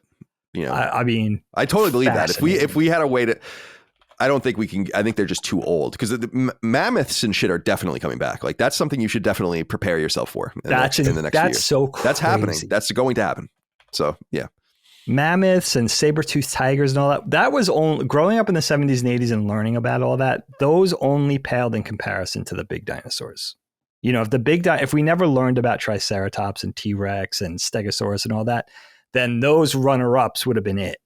You know, that was the only thing that took a backseat to actual Jurassic Park style dinosaurs. But dude, it's such a shame. It's probably the biggest human tragedy that we'll never really be able to witness. Now, we may be able to Jurassic Park some shit in the future, and that's cool. That's a great second option. But to go back and actually, even just to see video of, dude, like a pterodactyl flying or one of these giant things emerging from the ocean waters or a T-Rex, you know, stalking its prey. Never gonna get to see it. Its little ass arms. Make fun of it when you see it. Tease it. Nope, we aren't going to get to see it. We're only going to get to see Scarlett Johansson run from the computer renderings of it. Indeed. No, I respect dinosaurs as an answer. And I, as a kid, went the other direction. I was really more interested in space travel. And if I were thinking of the eras as decades, like Matty had done, I would be aimed at the space race. That particular reason for the 60s. Not the revolutionary stuff, not the music, not the counterculture, whatever it is. I would be interested in seeing kind of the great endeavors, the big projects that societies did during that time, including the space race. And that's probably what I would go and see with my time machine. Yeah, it's like I lament. It's funny, man, because like as blessed as we are to live in this era, and we are truly blessed to have been born into this era for prosperity and for ease of life and all of the rest. It's like the one thing I lament is more than not seeing things in the past is that we're just going to miss, I think, the cool shit, like the really cool shit. Like I think things are accelerating so quickly that you can imagine it happening in our lifetime. But like, I think we'll see people probably in the next 10 years walk on Mars, which I think is amazing. But like, we're going to miss the Mars colony. We're going to miss like the world of The Expanse is the world, not what happens to it. Yes. Not right. The literal expanse. Right. But like where it's like, oh, people live on Ceres, people live on Mars, people live on the moon. They're traveling all over the solar system. They're mining gas giants for helium-3 and we're exploring and doing it. Like we're going to miss that. That's not as far as I think people think. I think that's probably 100 years, maybe. I was going to say, what are they projecting for that? Colonization. Well, I think a lot of people think that would take hundreds of years from now, but I think that's somewhat naive considering like I could see that through the lens of the 1950s, but I can't see that through the lens of today where things just think about 20 years ago, like with technology and everything. It's like when there's a will, there's a way, and it's going to be private companies that end up doing this for sure. But that's what I lament more than anything about not seeing the past is not seeing the near future, because I think it's going to be fucking extraordinary. Yeah. I'm just sad it's going to kill sci-fi entertainment. What story do you tell if you already know what spacefaring and traveling is like? It's like, where's the imagination go from there? For sure. That's a very interesting point. But my guess is that that's what people felt like with satellites and rocketry is like, what could we possibly even science fictionize? And the greatness of the human experience is that we do have those imaginations. They're not mine. I'm not that creative, yes, but we do have that in the entirety of our populace to come up with things, many of which come true. Like, I think for space travel and colonization, Mars is realistically the only one that we can do with current notions of technology and propulsion. But we are only one kind of technological breakthrough away from doing that kind of Star Trek thing. And that doesn't mean that it exists. I have no idea whether they can warp space-time or these various things. But I don't think that physics has all the answers to how the universe is functioning right now as it stands. Yeah, I don't think dark matter is a great solution to how we're interpreting the universe. So I think anything's possible, dude. Like I really do. Yeah, like maybe we're a brief step away, and that invention is tomorrow. We don't know. Mass Effect relay. Yeah, the mass relay. My brain is clearly somewhere else right now. I apologize. No, the mass relay is exactly like that's what was so cool about that story was they figured out a way to physically make it possible, in quotes, to travel faster than light by reducing your mass to nothing. And then you can travel like a photon. And it's like, how did you do that? It's like, well, here's a bunch of fake science. But at least they like had the idea, and so I love that your mind went there because that's one of the great sci-fi stories in my opinion. I love Mass Effect just because the humans run into a series of civilizations that already know each other exists. That in and of itself is super good shit. But I totally agree with what you're saying, Hoeg. Like, I love in Wolfenstein 2. One of the cool things in Wolfenstein 2 is that the Nazis have a aerostat in orbit around Venus, which I thought was kind of cool because there's that theory that we could actually live on Venus, but in the atmosphere, in like airships. It's like there's like a space of like 10 miles or so where it's like perfect, and you could even stand outside with a breathing mask, but you wouldn't need to wear a spacesuit or anything like that. Interesting. Very Jetsons. I kind of like it. Yeah, it is. It is interesting, right? But yeah, I wish that we follow the trajectory that I think NASA and the early explorers thought we were going to be on in the 60s and 70s, which is that we would be on Mars in the 80s. That was definitely their plan originally. And it sucks that we just kind of stopped. It's expensive. And it's the thing that bothers me. And I wonder how you guys feel about this. This is an aside. Hoeg, I wonder what you think of this. Because I know that Buzz Aldrin's a big proponent of like suicide missions in space. Or not that you would go on a suicide mission, but that like, we don't know how to get you back yet. But there's like people would sign up to go to these things. And I feel like people are a little too precious with human life in some sense when they talk about these endeavors. It's like, dude, it's mega dangerous. Everyone knows you can't make it perfectly safe. So like waiting for that moment is kind of foolish when we have frankly eager and willing people that are willing to put their lives on the line to figure it out and to do it. And that's the thing that I think bothers me the most. Fascinating. I do think that public programs, which right now are government programs, are maybe too risk averse because they don't pay with profits. They don't pay with money. They're going to get funded, but they're not going to get funded if they lose PR, right? So they are very, very cautious about the missions. And then when Challenger happens or when any other issue happens, they take these huge hits and they stop what they're doing. SpaceX has the advantage of blowing up one of their rockets. Right. And that doesn't look good, but they say, OK, that was worth the price of figuring out what went wrong rather than waiting 14 months or however long it would take for us to identify that on the launch pad. We blow it up and now we can look at what happened and then go a little bit faster. And that can have its own downsides. Right. You can go too fast and break too many things.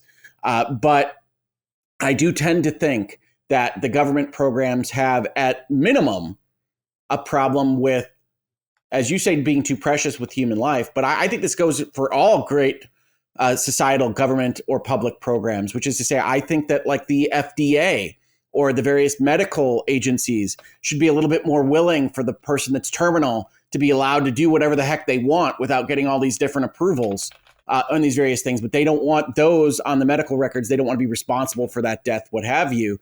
And I get that. Like I can see all the incentives, but I tend to agree that there are certain ways in which putting all of that effort into the public kitty can lead to problematic results because you can get too much risk aversion or other negative factors in those things. For sure. I think Aldrin's whole movement is called Mars to Stay, right? Because the entire idea is like, we can get you there now. Like, that's not a problem. We're every 18 months is a good time to launch to Mars. And we can send a bunch of stuff like habitats and stuff there early and a bunch of supplies, but you're not coming back.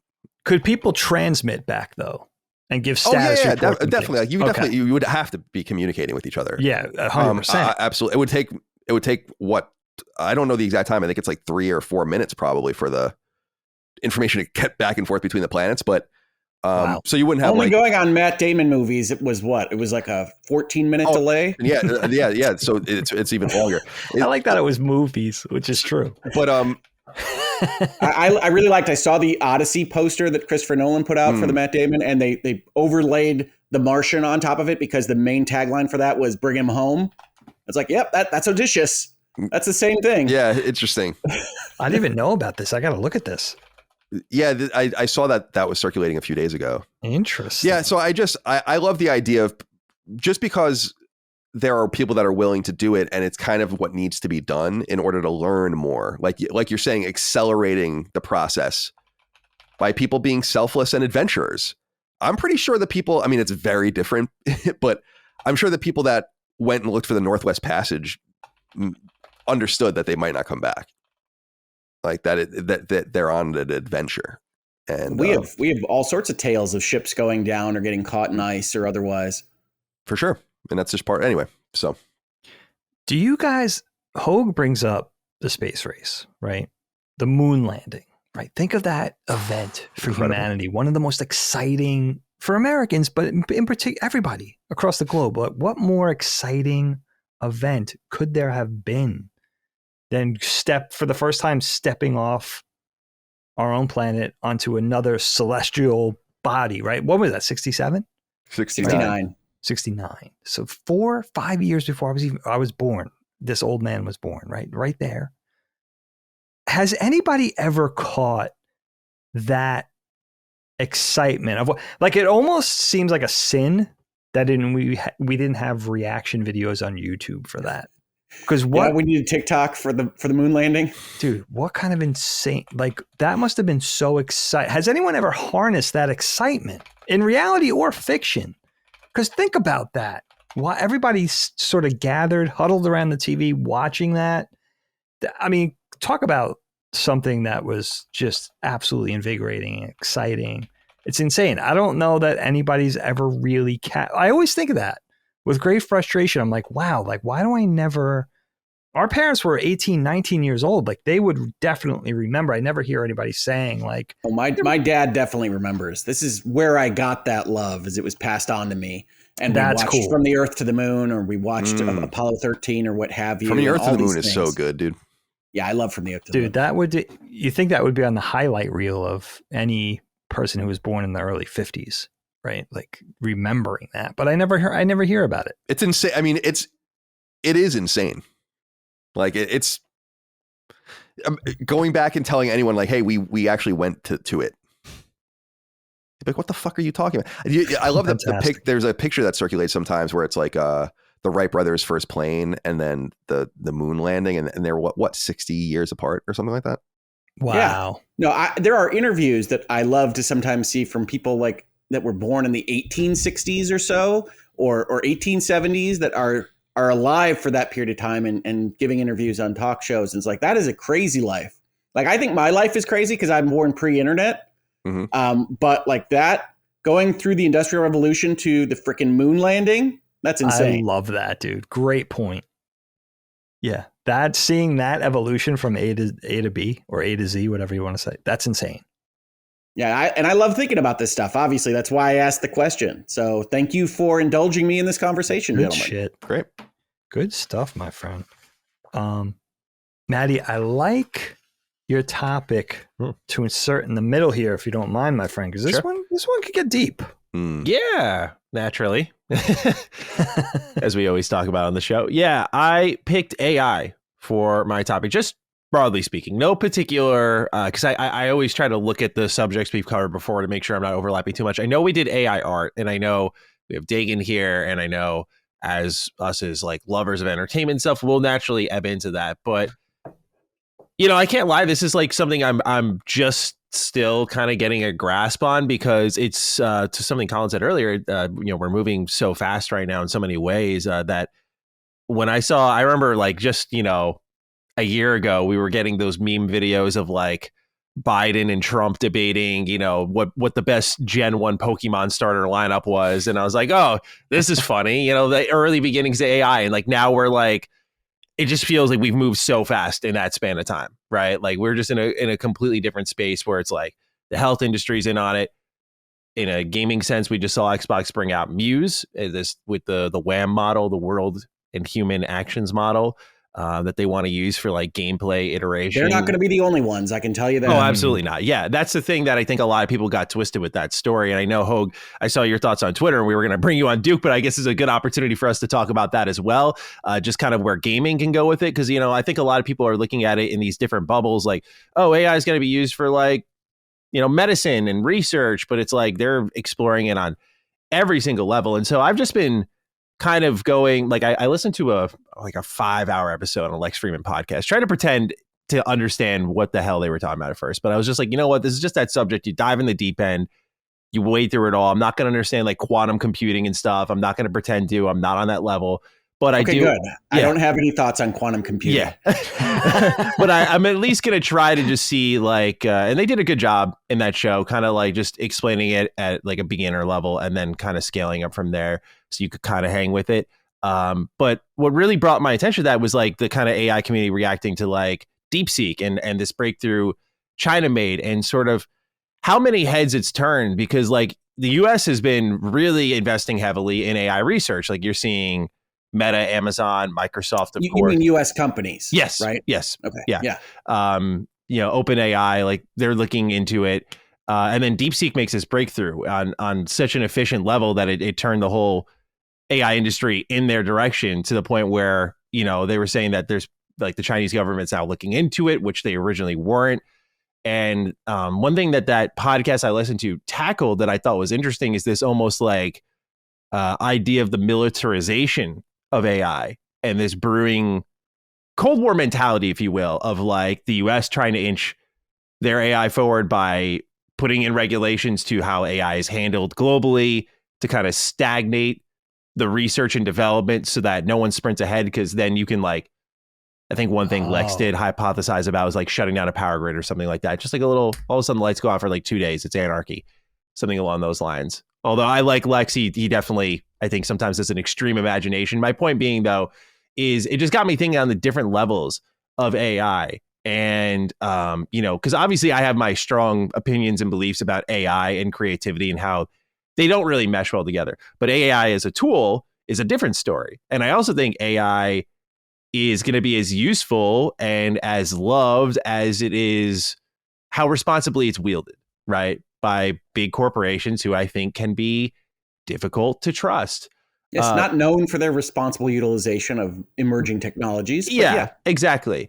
And the other thing I thought was really interesting, though, because I look at it more from the creative standpoint. I won't lie, but I was watching a video of a guy who was playing a fully AI video game where I think the game just had all AI NPCs, and they were like super intelligent. Where like he would press a button, he could talk to them in the world, and they would like respond to him in real time. He's like, "Do you know you're in a game?" And like they would actually respond. And it was just this whole other level of like, I'm not very pro AI in video games, but I'm thinking like, what if an RPG let instead of dialogue selection be a thing? Like there's going to be a game one day where I just talk into a microphone and I have this back and forth relationship with like a companion, and it feels more real than ever because it's all like, they're becoming like sentient in a way.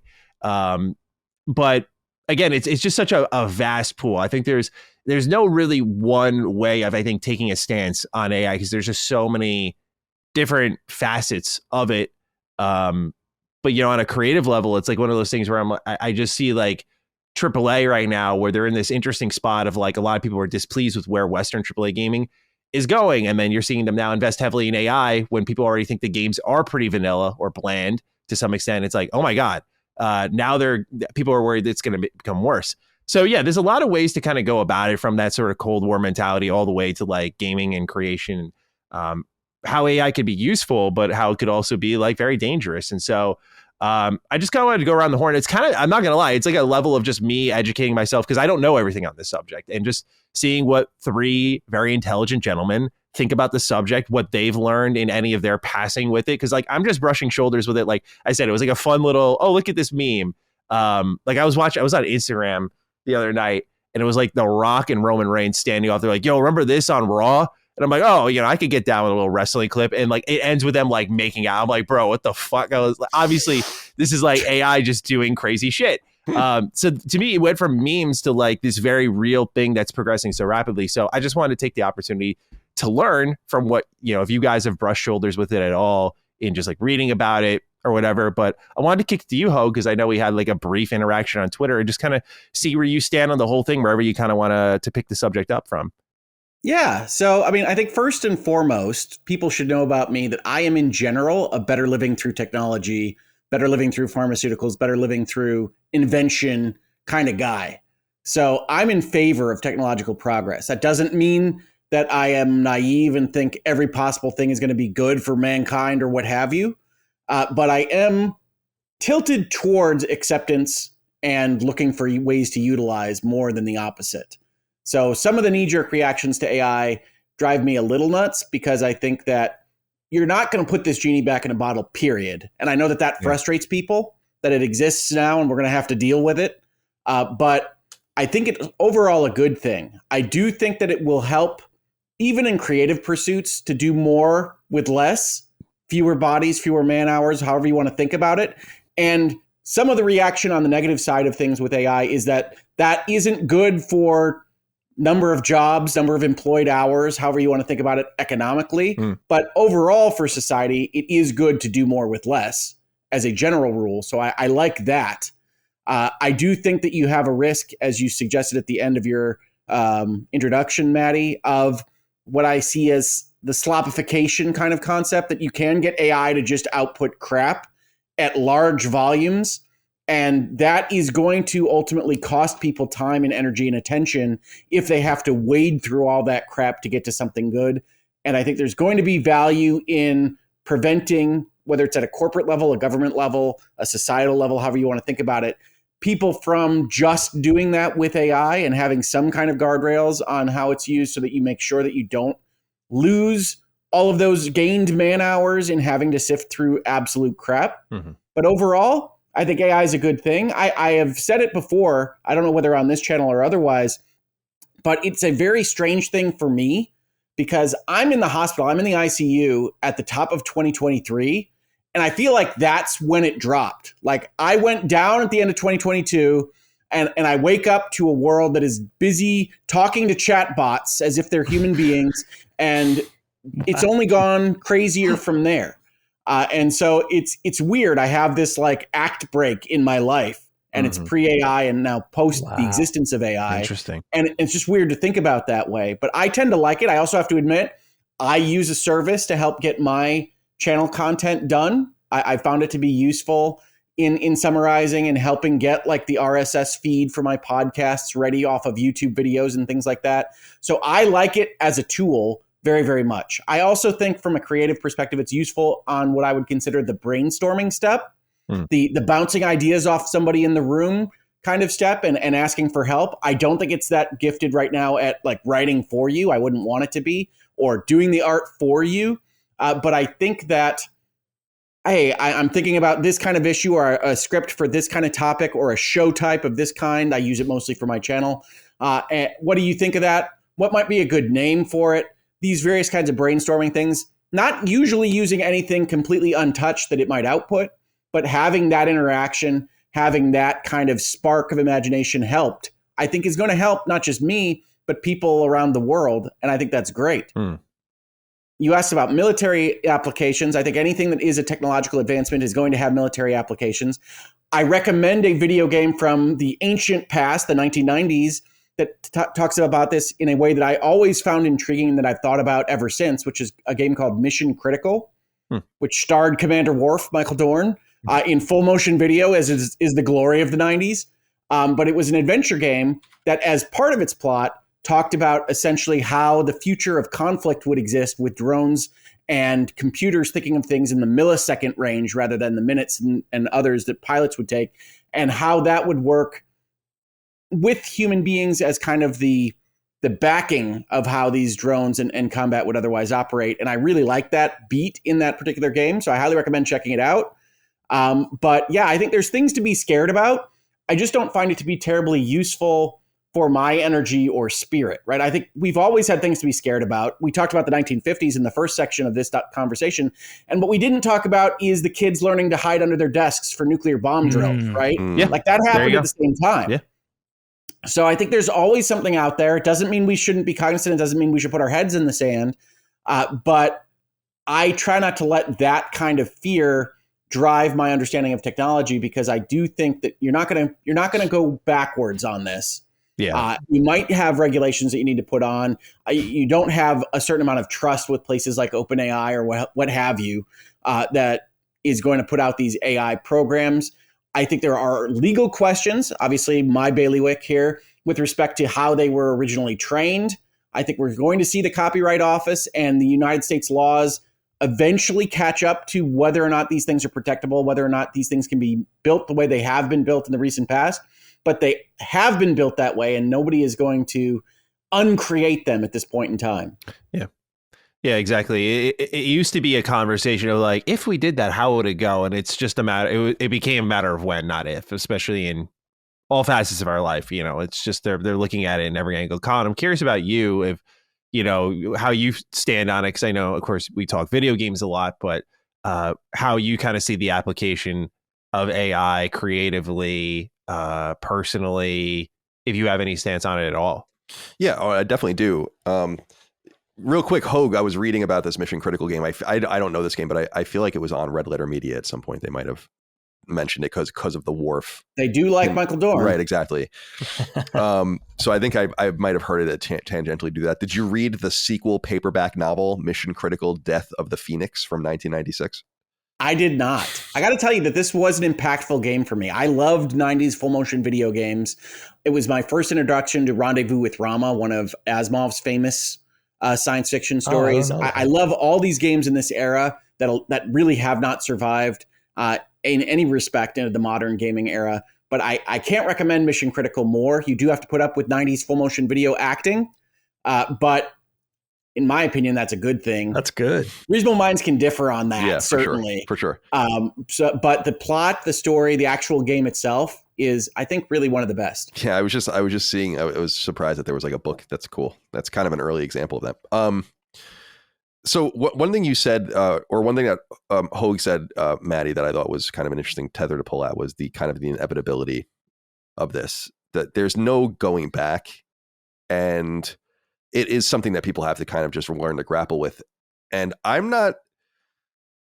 If you look at human flourishing is tied to human productivity, I guess, then you can look at AI as being like an inherently good thing because it's going to make life better, in quotes. But I do think that there's going to be a major cost. And I think it's still unknown. I think it's even unknowable and hard to prognosticate about because I don't know that we understand exactly where this is going to go, because it cannot be controlled.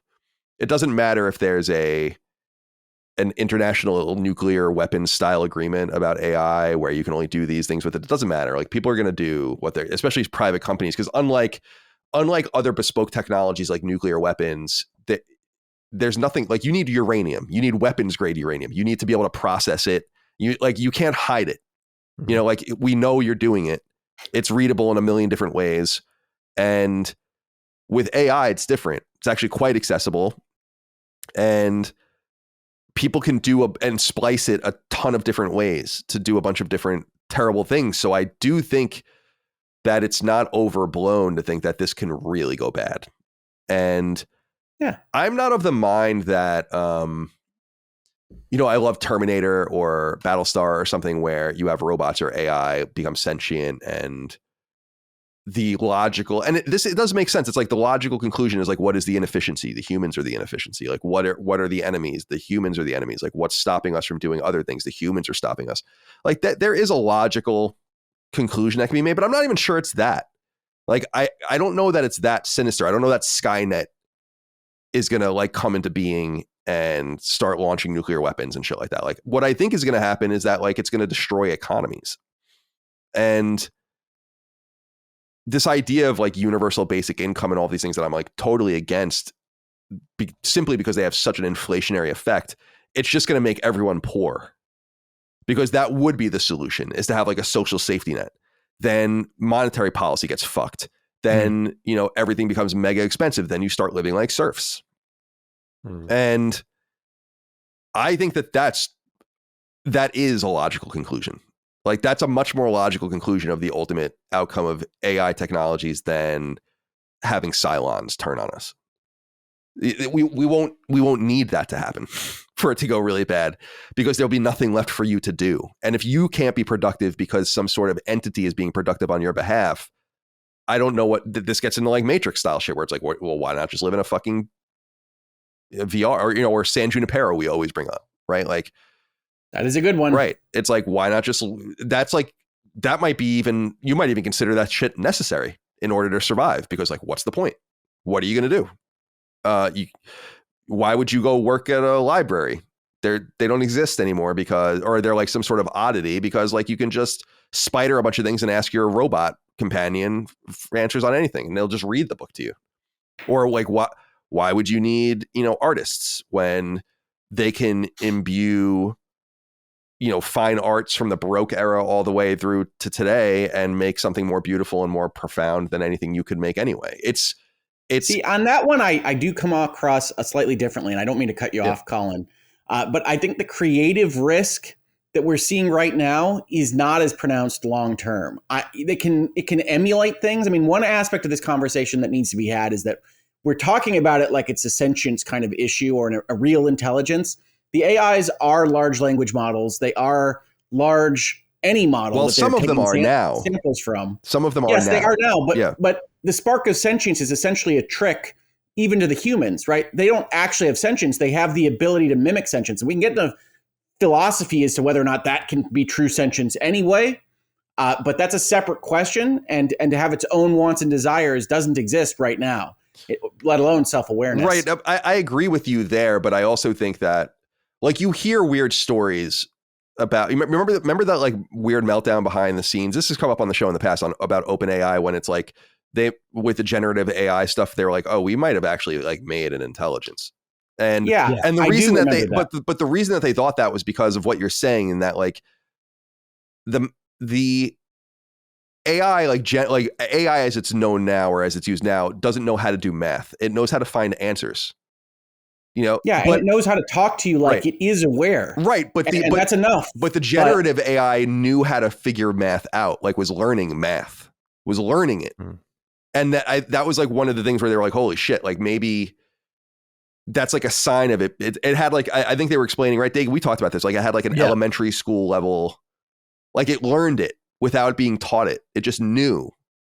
It was never taught 2 plus 2, but when it was asked 2 plus 2, it just knew the answer.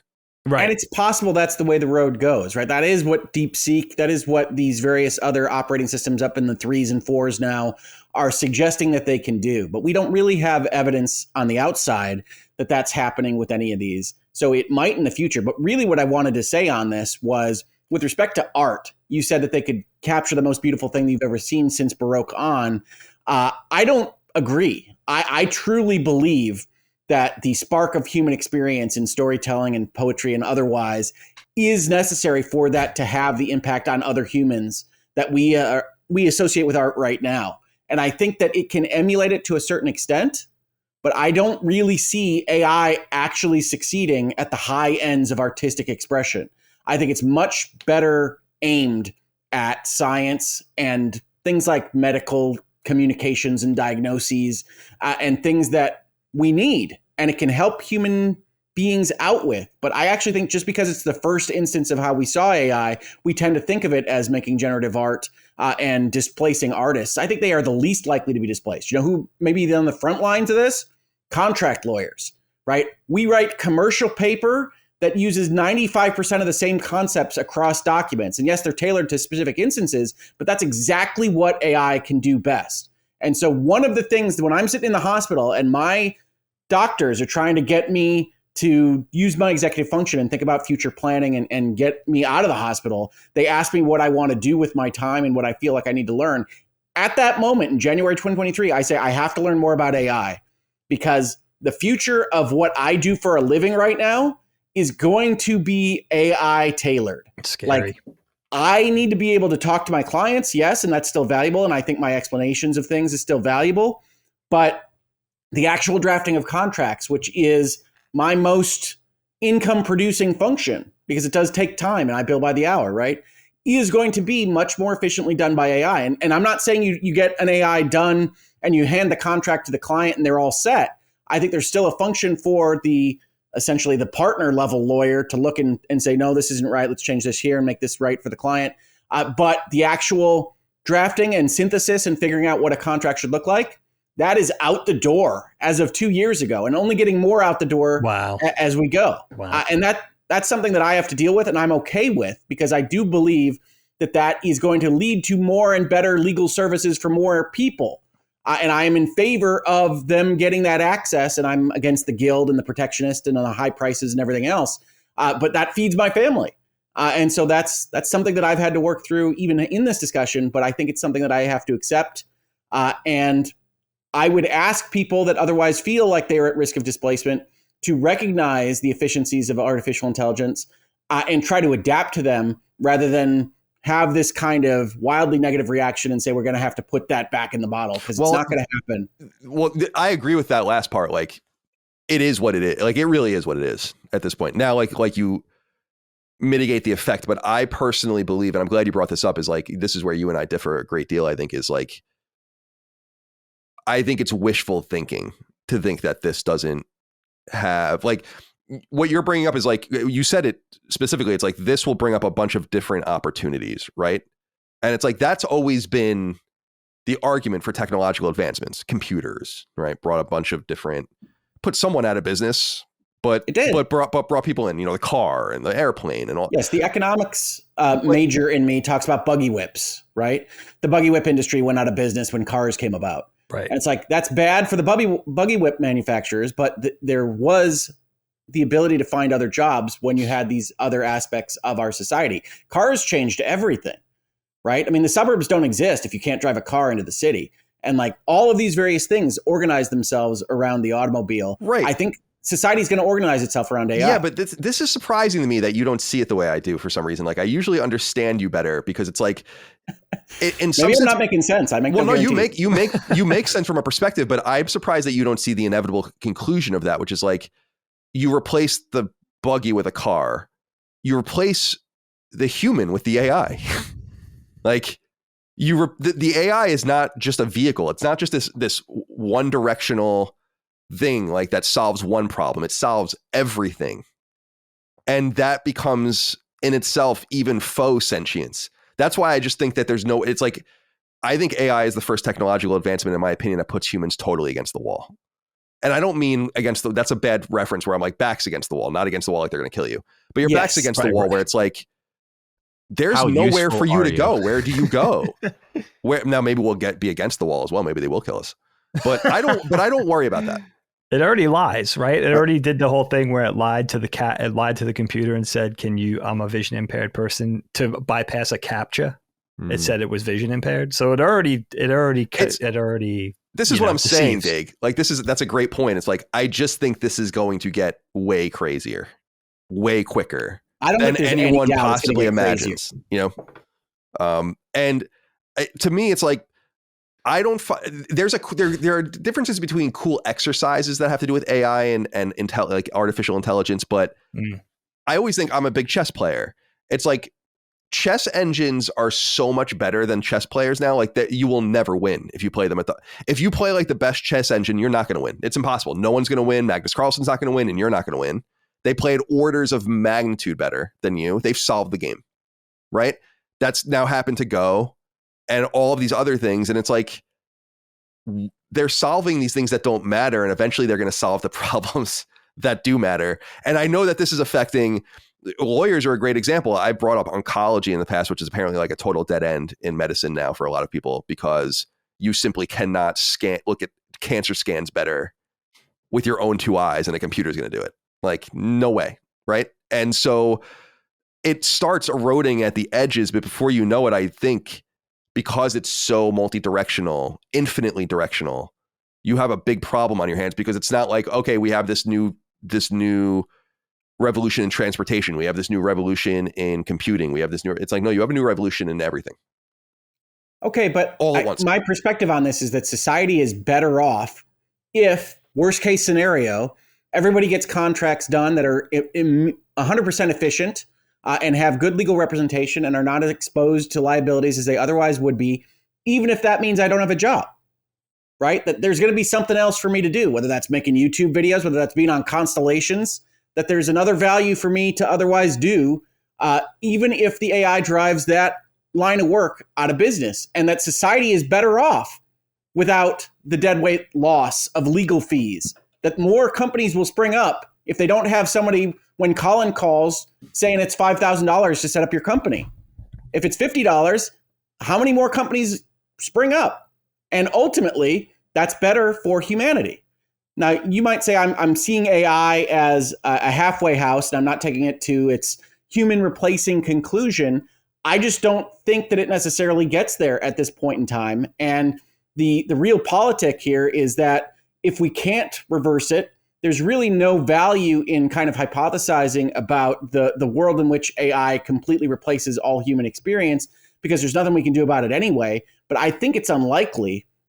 And I really do think there's value in artists and creativity and voices and human experience that cannot be even emulated by large language models or maybe even sentient AI, because they don't have the physical experiences that we do.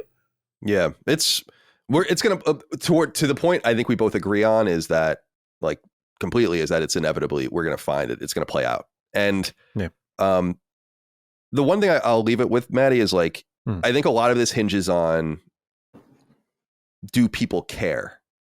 Because I think the more that they don't care about the source of things, it's what we were talking about earlier about like crops and animals. And the reality is that not only do not a lot of people give a shit where the beef comes from, but they really can't afford, both literally and figuratively, to care where the beef comes from.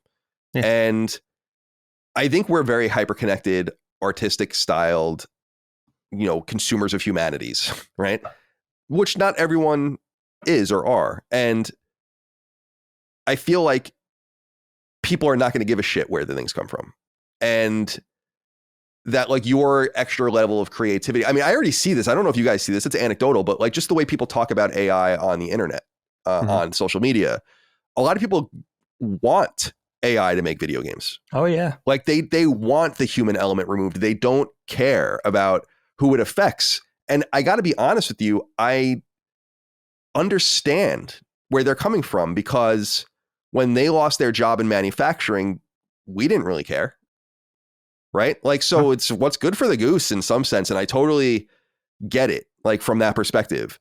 But I just think because people aren't going to care any more than they care where the food comes from or what we're doing to the environment or whatever, rampant militarism, like, people just don't give a shit. They're definitely not going to care about this.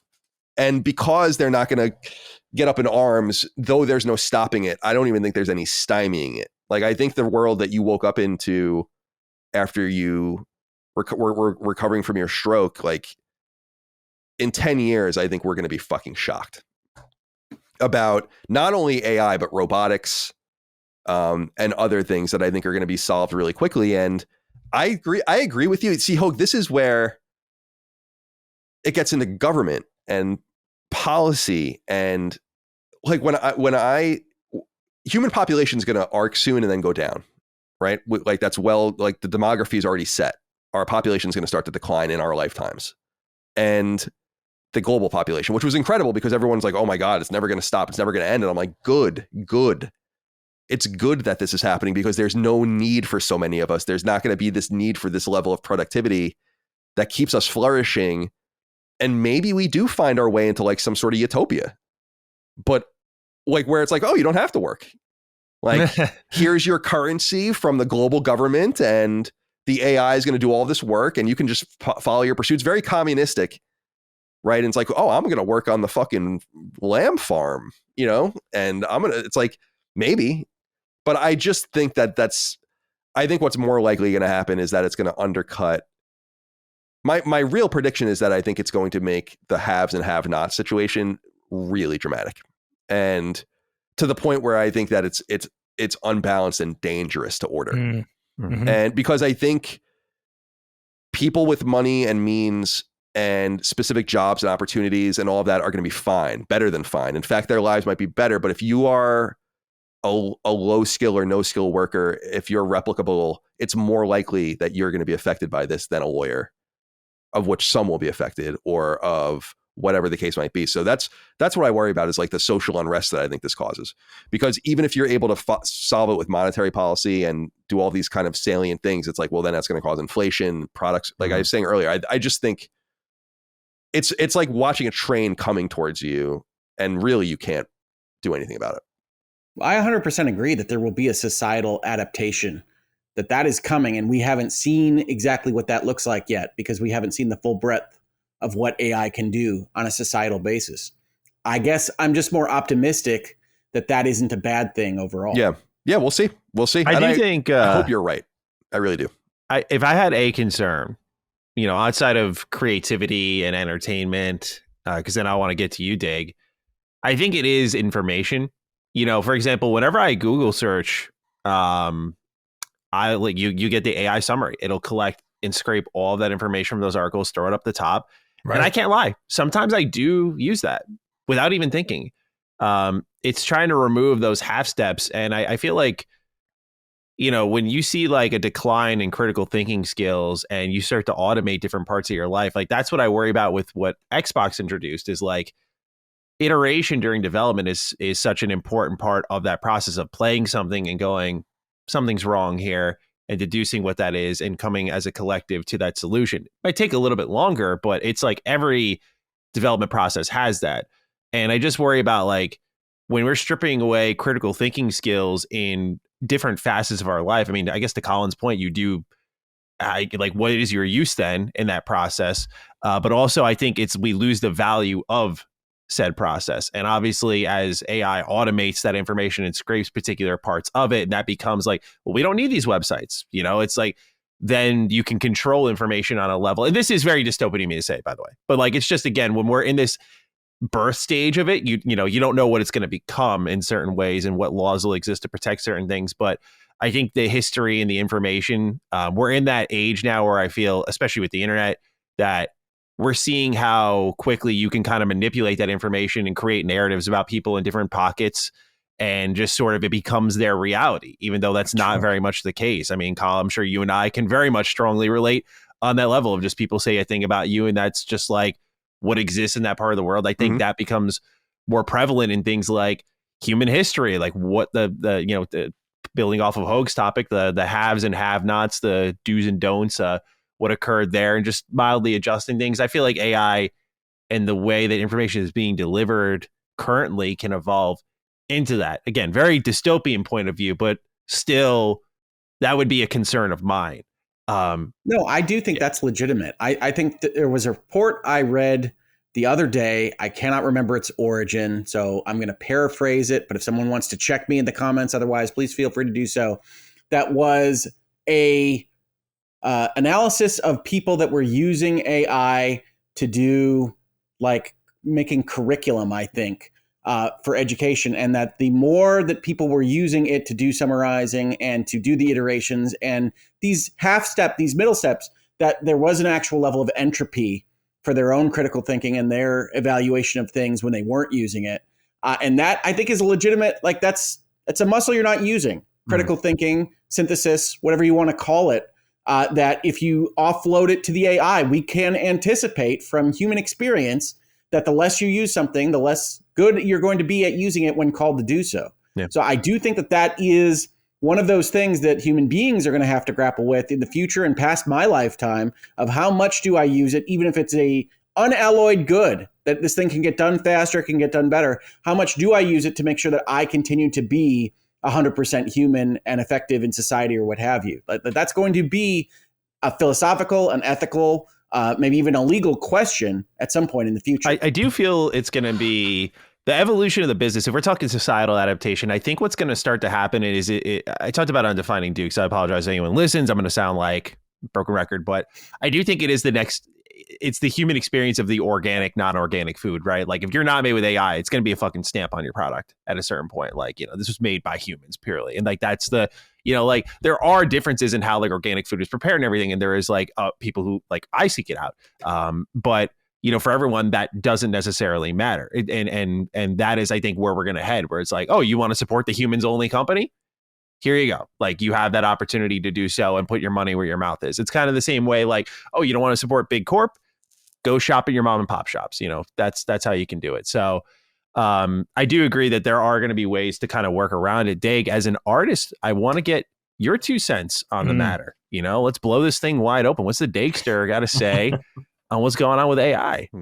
This comes up a lot, man. This is a timely topic. For one thing, I want to echo what Colin just said recently about, I do think a lot of this in terms of humanity, like everything else, comes down a lot to how close or how far this hits home, right? How close or how not close this hits home for us in the various aspects and facets. But for me, honestly, I have to start by saying I haven't spent enough time I think, sort of pondering the potential benefits of AI in a broad sense overall. And I think I need to do that. I think obviously AI will be beneficial. And of course, as you guys are saying, inevitable in certain sectors. Obviously, for sure, 100%. For me, the topic keeps churning, not surprisingly, along art and entertainment and creativity lines. And I'll tell you what happened to us last week. This is just a case in point. Helene and I were just talking about this. We were just kind of huddled about this. So I'll tell you exactly what I said to her. Our son, who's 14, very bright kid. He had, and very creative, actually. He had an assignment to design a logo. And I sort of knew he was going to take this on, and he was getting paid a little bit of money for it. So I was very proud of him. And I said, okay, I'll tell you how I go about things when I'm developing a logo or any idea, and just talking about jamming, brainstorming, sort of word salading things. Any idea, jot it down, sort of that no idea is a bad idea thing. Google things. Any idea you have, just kind of sketch it, thumbnail it, write it, and sort of the organic way of ideating for anything. But I said in this case for a logo. And he did that, and he did awesome. And I gave him examples of stuff I was working on for work. I pulled up a sketch page of like barely comprehensible doodles, and just trying to get all the, and the whole idea is just to get all the ideas out there. Put your best foot forward. Like, don't leave any idea on the table. And he did that, but he's also fascinated with computers. I think this kid is going to definitely go into computers. That's really where his passions lie. He gets very, very fired up about computers and technology. And he also did some AI for some stuff. And I was like, all right, let me see what you cooked up. And actually it's kind of eye-opening for me, because I don't go down that road a lot. Although I have an art director that uses AI. That's a story for another time. So very rarely do I see how people are creating and ideating with AI. So I saw a couple of things that he printed out, and Helene and I were talking about it, and he wasn't in earshot. And I just said to her, she's like, what do you think about this? And I said to her, I'll give you my brass tacks on AI insofar as creativity. I say, we go to a basketball game to see Michael Jordan play, right? We want to see Robert De Niro act in a movie. Walk into an art museum, we want to study the Rembrandts and the Picassos.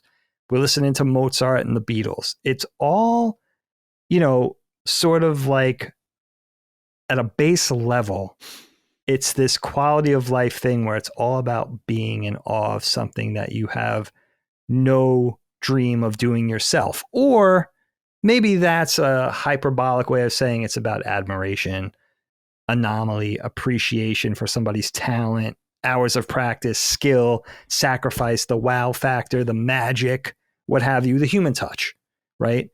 For me, if you don't have that, if it's what's the point, really boils down to what's the point if anybody can do anything, right, when it comes to making and creating, right?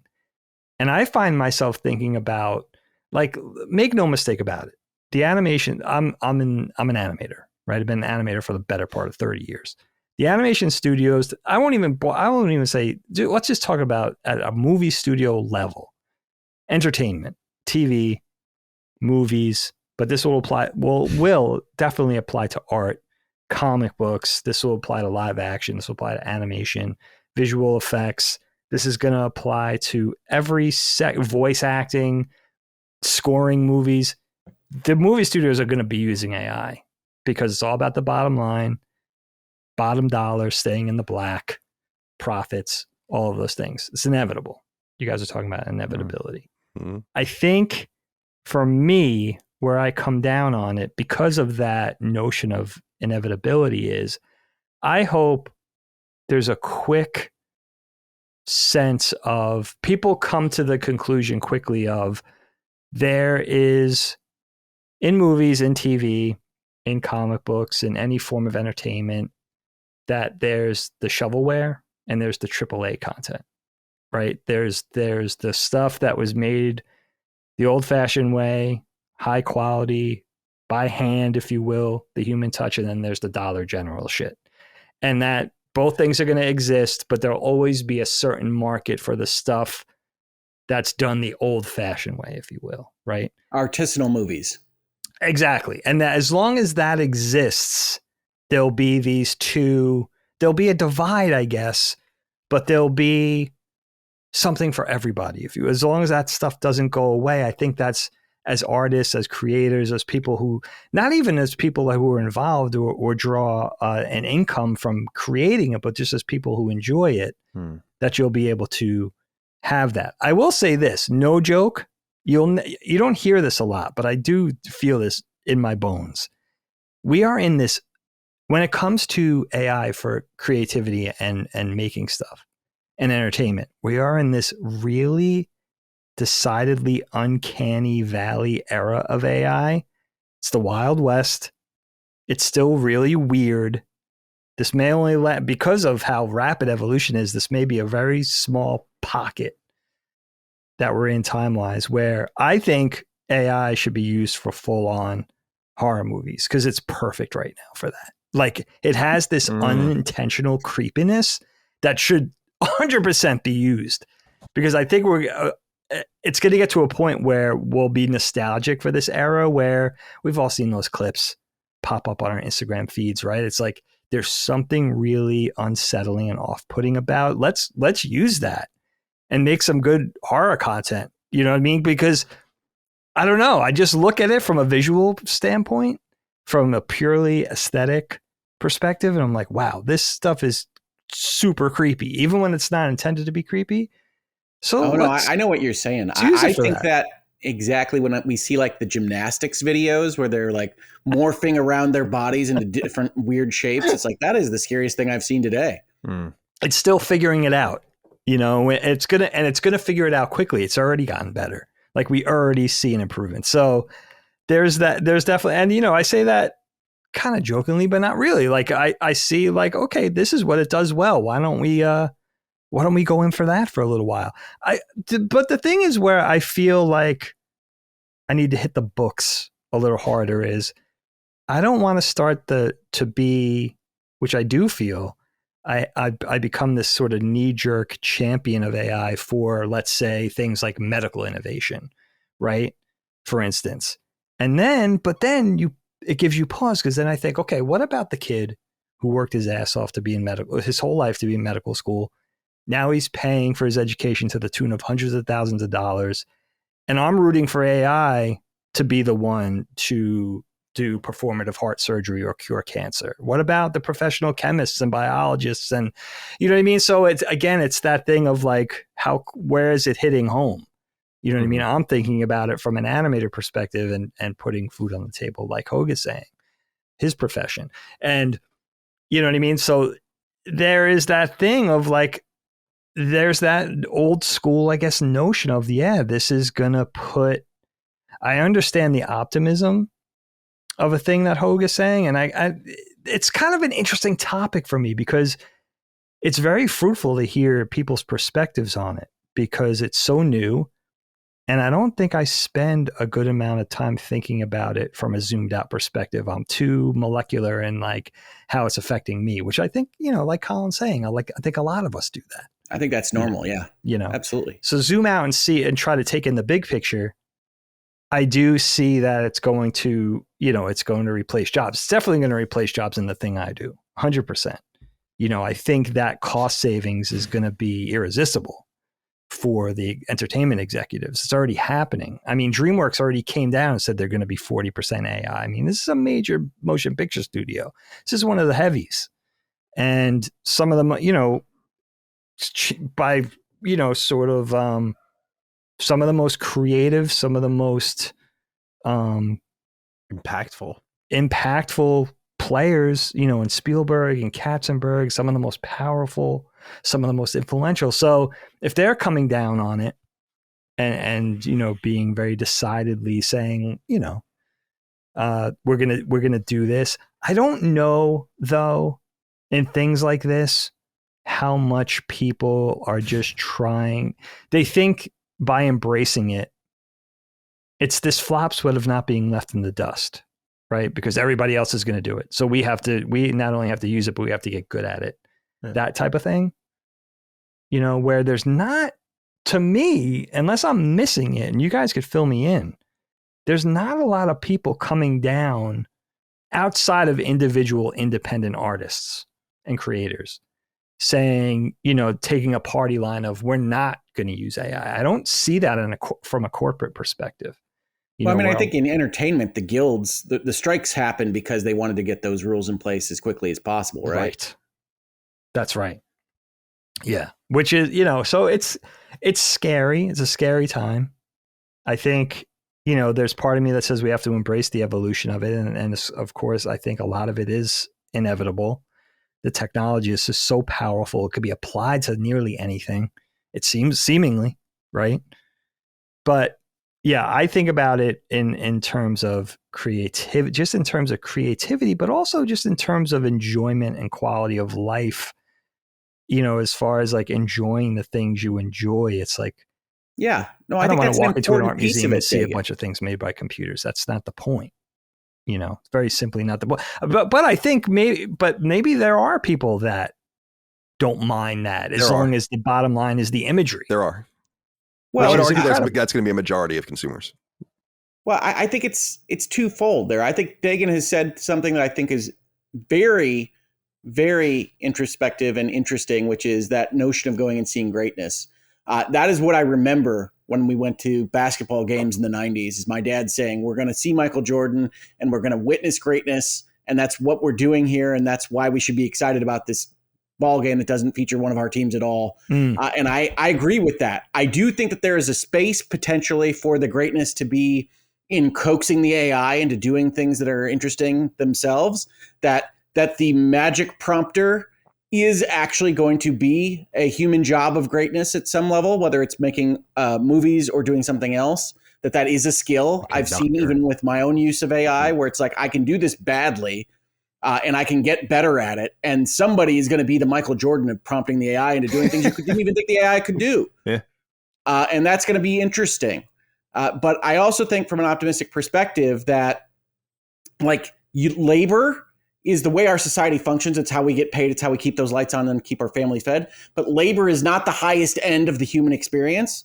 And that having something take that labor off of a given human experience is not its own negative. It's negative for how we've organized society right now and capitalism, or however you want to frame it. But being able to have more things for less labor is good on a macro level. Yeah, there's one thing you both kind of touched on a little bit, and it's just like going to see greatness. I guess the sentience of AI taps into this a little bit, where, personality development becomes a thing. And honestly, out of all stories, I can't believe I'm really poking at this. I've always loved it, but it's kind of aging a little bit well. As a Fallout 4 story is a little bit about that, sort of like it explores more like the synthetics of it all. Like, you look like a human, but you're not actually a human. But I really wonder if the societal adaptation of it all really comes when there is that face to face. And one of the most prominent stars began as a program, or is software that develops a personality that is distinct and lovable, and they have a talent and they're their own being. And could that personality live within a frame, if you will? I think about that all the time. I'm just like, I don't know. I think that is something that I think will introduce a whole nother level of like prejudice behavior, even this fucking AI, it's like, I just think it's going to be on that level of like, can you accept this new form of humanity, if you will? Well, I think that's interesting too. And to pull on two threads here, because Colin brought up demographics and birth rates and things. I do think one of AI's top use cases right now is as a kind of response medication, if you will, for loneliness. Like one of the things that is clearly working for AI is like the character AI stuff and people interacting with it and having conversations with it, some of which are healthy, some of which are not. I saw, not to interrupt you, but I read a WSJ article. It was about a mental health chatbot. Like teenagers were using it for therapy, and apparently it was having great results. Yeah. Yeah, that I can see it even now with my own AI interactions. I had a conversation with Grok earlier about Mission Impossible Dead Reckoning and whether or not that was a legitimate use of AI predicting fights down to the second, et cetera. And it does feel like you're conversing with a personality. And I do think that loneliness is going to be beneficially impacted by the existence of AI. Is that going to help birth rates? I would suspect not. But those are two different sides of that coin. Man. No. Dagan's going to fuck those robots, though. I know it. I mean, would you? No, it's too weird. I'm not but ruling I it think out. that's going to be, I mean, that's going to be a big part of it. I'll tell you what I don't, in my world, I don't know if you guys see this, but I do see people, artists, animators, art directors, writers in my thing using AI, and I don't get it. Like, I understand it helps you get your work done faster, and you get to go fuck off, and you're taking shortcuts and all that kind of thing. But from like a truly artistic perspective, where is the pride? You know what I mean? It's not just a tool. Like, you could say a tool is a computer, it's a pencil, it's a paintbrush. The computer was the necessary artistic, creative execution, evolution to the pencil. Now we create, now we Photoshop, case in point. But you're still relying on skill. You're still relying on creativity. You're still relying on talent. You're still relying on hours and hours of practice, sacrifice, whatever. Where is the pride in creating with a thing that's just essentially doing it for you or doing most of it for you? That's what I don't understand. Hypothesize a good use case there, because I do think that one of the things that happens with creatives and creativity in general is that a certain segment of the population has that block with the blank page, has that block that says, I've got a novel in me, I've got some concepts, but I can't get past that. Nothing has happened yet. And asking the AI to give an outline that you fix up, or asking the AI to give bullet points that you then broaden out, or whatever it is that you are doing, might open up vast swaths of creativity that don't exist right now, don't exist today because of that block. I have seen that in my life, where people have good ideas but can't get past that blank page. So it's the catalyst. It's the spark. Yeah, it's the spark. It's the opening of the floodgates. But this is where things get complicated, in my opinion, and why I think, because the answer to what Dagan is saying, like someone would say, it's like, what's stopping the mathematician from solving the equation longhand instead of plugging it into a calculator? Like, there's a skill to that as well. And to that is what a lot of people say. But my answer would be like, one has an answer and one doesn't. Like the equation has an answer. Like, you'll arrive at the answer or you won't, but the answer is the answer. The creative arts are uniquely they're non-homogeneous. Human. Yeah, it's going to be I think as much of a problem as AI itself is going to be, I'm telling you, I think it's going to be an uphill battle. Just anecdotally, based on the way people talk about it already and what's coming out of it, it's like it's going to be an uphill battle for a confluence of people to care, I think, in the future, where it comes from. And I think a lot of people, I find it strange. I love going to art museums and just looking at paintings, and I try to think about like the experience of painting in, and like, what do they call it? The staccato of like the paint experience. Yeah, like another one. Like where like the paint's kind of like thick, and it's like, but a lot of people just look at it and say, like, that's a pretty picture and that's cool and that's a cool interpretation of it. But it just goes to show you, like, they just want the prettiness or like the oomph of the art and not where it comes from. And this goes back to the argument about what I was saying about it is artists and writers and everything kind of being precious. And that's unavoidable and inevitable. Like, it is, like, it's hard to explain why it's different, but it is. But yet to a lot of people, it's just not going to be. And I think we'll find, like I was saying to Hoeg earlier, like, we're going to find out in real time. Like, it's going, like, we'll see. And they're entitled, by the way, those people are entitled to feel that way. That's why I'm saying I hope there's a market for and a value for both things. The other thing, I agree with you, Kyle. I think the rate of this evolution for AI, for everything, is going to blow our hair back. I think it's going to go a lot faster than we even realize. Yeah. See, it already seems that way. Well, it's already flying since 2023. And I think it's only going to go faster. Dude, I always think about the example a lot of people in AI bring up, like, when they talk about it, is the funny Will Smith video of him eating spaghetti. Do you guys know what I'm talking about, though? Like, the crazy. No. It's probably a 5-year-old crazy AI video of Will Smith eating spaghetti, and it's horrible. It's like fucking Eldritch. It's disgusting. It doesn't look real at all. And then people have done it more recently, and it's like, it took 5 years for it to become like this cartoonish nonsense to kind of real. And So yeah, I agree. It is what it is, and it's here. It's just a matter of even people being able to crack open the power of it as it exists now. Yeah.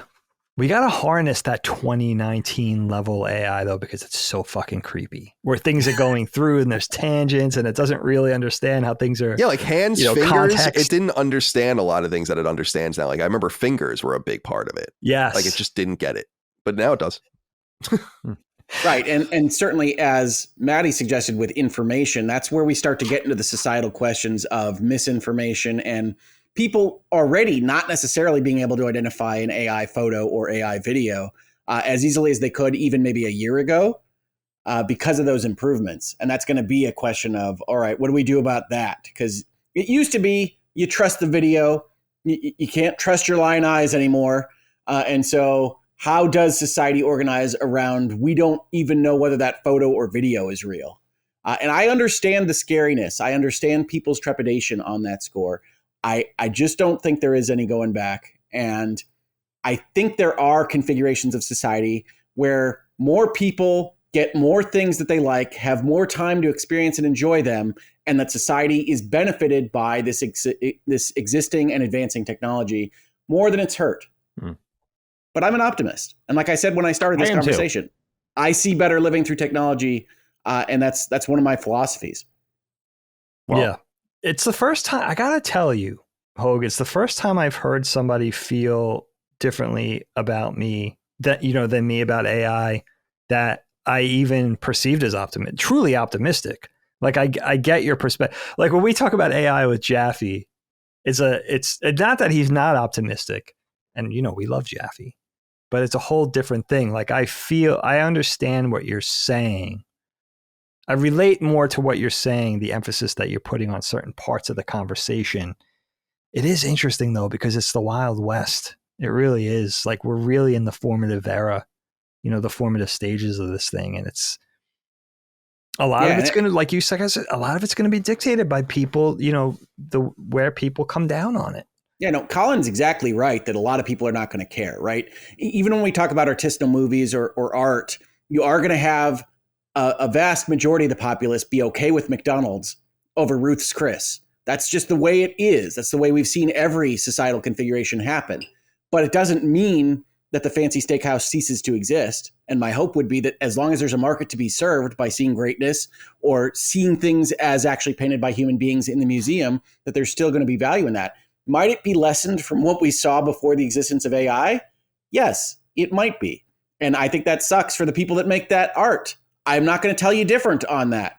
But I think everybody has to grapple with a new societal configuration. It's not pleasant as we go through the transition process for anyone. Yeah. Yeah. I'm personally very satisfied. This is a great talk. Great. Yeah, you guys killed it. Listen, I'll give you a real life development just to take a little breather from this topic. Helene's driving home from work at a stoplight.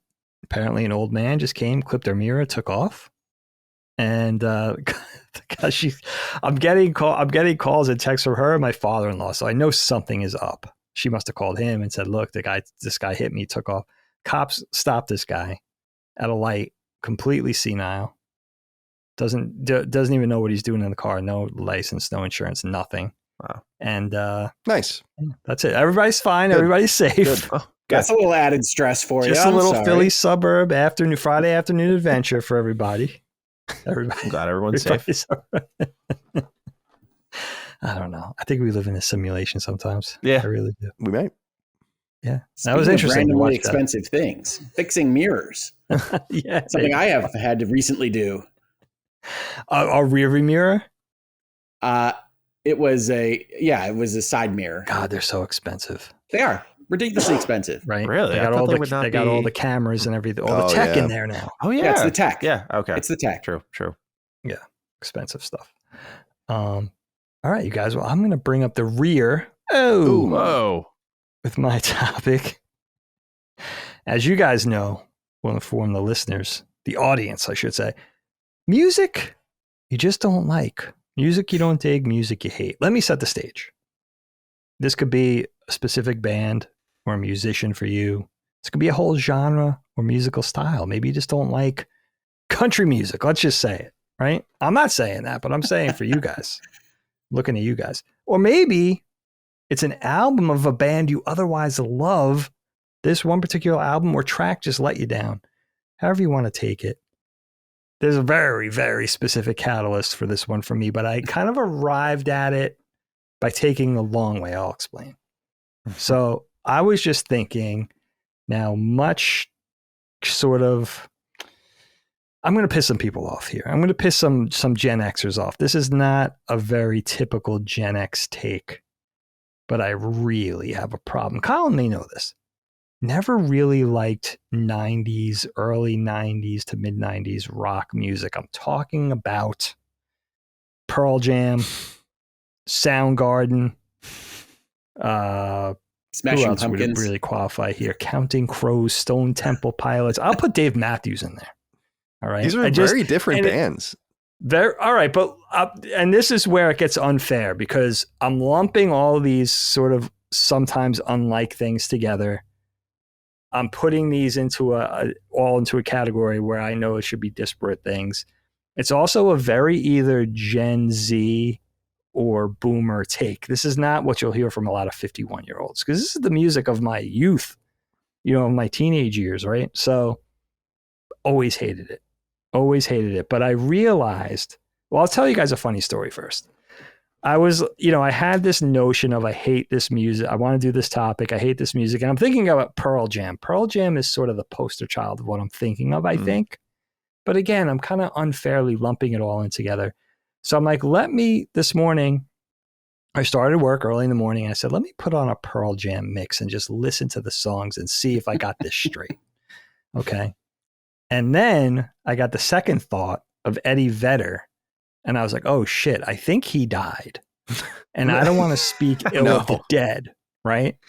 So I have this playlist just starting up and I start to wiki Eddie Vedder and I see, and I'm trying to find out. I started YouTubing it first and I'm looking at interviews and some of them are 11 years old, 13 years old. And then it gets a little newer and newer. So I'm seeing interviews from last year. And I'm like, oh, I don't think he's dead. Is this dead? Are these old interviews that somebody just posted last year? I'm trying to figure it out. Is it AI? Give me a break. It's early, right? And the playlist is going. And yeah, as I'm listening to the playlist, I'm like, is he dead? In my head, I'm struggling to find out. So, I'm still alive. And the alive, it's like, it's answering me, but it's not registering at first. And I'm like, that is the perfect unintentional I was laughing. There's no one here. It's just me and the dog, right? So I thought that was hilarious. That is funny. So Eddie Vedder, for all you Pearl Jam fans, still very much alive, apparently. Yes. Hopefully by the time this goes off, he'll still be with us.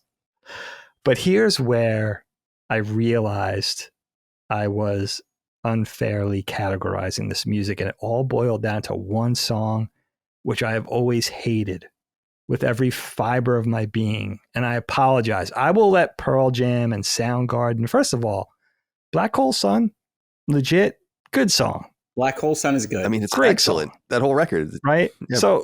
So a lot of this is just kind of like stinking thinking a little bit. I'm just kind of taking the whole like grunge meets rock, early 90s. I was so immersed in hip hop at that point.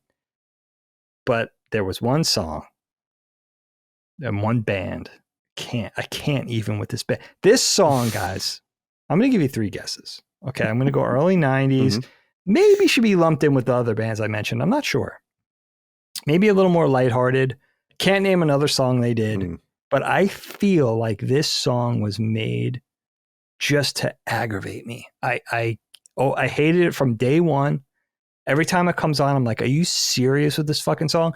I'm sure this song charted super high as well. Like I'm sure it reached the Billboard top 10. It had to have. So thoroughly annoyed by this song. Bare Naked Ladies, 1 Week is the worst fucking song. I get angry. That's late 90s. Is that late 90s? 98. Yeah. Is it that late? Yeah. Dude, that's on their record Stunt, which is I think their 5th record. All right, I had it has to be late because of all the X-Files references. Yeah, there's like an X-Files reference. I just noticed that. There's a not Powerpuff Girls, Sailor Moon reference in it. Is there? Yeah.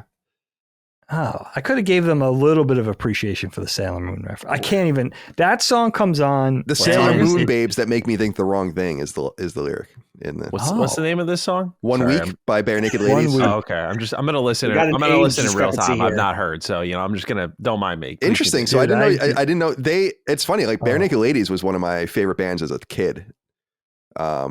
And was one of the first. I saw them a few times in high school.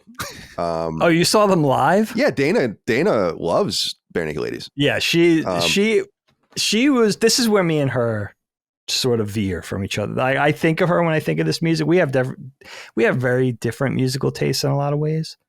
And I otherwise love our sister Dana, but I can't agree with her with this. Yes, this by band. the time, 1 week, by the time I don't want to get into a Bare Naked Ladies thing, but by the time you get to 1 week, they're kind of fallen off for a lot of people. Is that right? Yeah, like their first record, the record Gordon from 1992 is like considered their classic record. And then they did Born on a Pirate Ship, which is another great record. And that's from 94. And that's the stuff that Dana and I were into. Okay. And then they did a few other records, like Maybe You Should Drive, I think was one of them, and a few others. But I am not going to be able to match Colin's encyclopedic knowledge on this topic. I can tell you. but On BNL. but Dig, I want to kind of ask you, because like the bands you're naming, like, so Soundgarden is definitely a grunge band, and Stone Temple Pilots, which is one of my favorite bands, as you know, is kind of considered grunge, but grunge people don't really like them. They're a little more hard rock in some sense. Yeah. And I think Core and Purple, their first two records, are fucking sick. Like those are sick records. And actually our wedding song, what ended up being an REM song. But the second place song was a Stone Temple Pilot song, Still Remains, which is a song that Mike and I love. So I'm trying to kind of figure out because like Pearl Jam and Soundgarden are kind of related. Yeah, I could see in that. fact, there's I could see that there's one. that one-off record where they did Hunger Strike.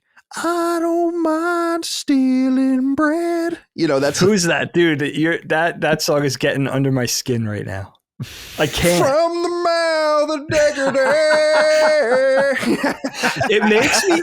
I feel so connected to Gen X in every other way except for these specific. Not even all music, just these Temple of the Dog specific is that bands. band. Yeah, well, that's what I'm not the sole reference point for Gen X, Dagan, but I would like to back you up on this. Please. We don't share our answers in advance. We only get the questions and topics when we talk about these things. And in my notes, when I saw Dagan's topic, it was going to be something like 90s screechy music.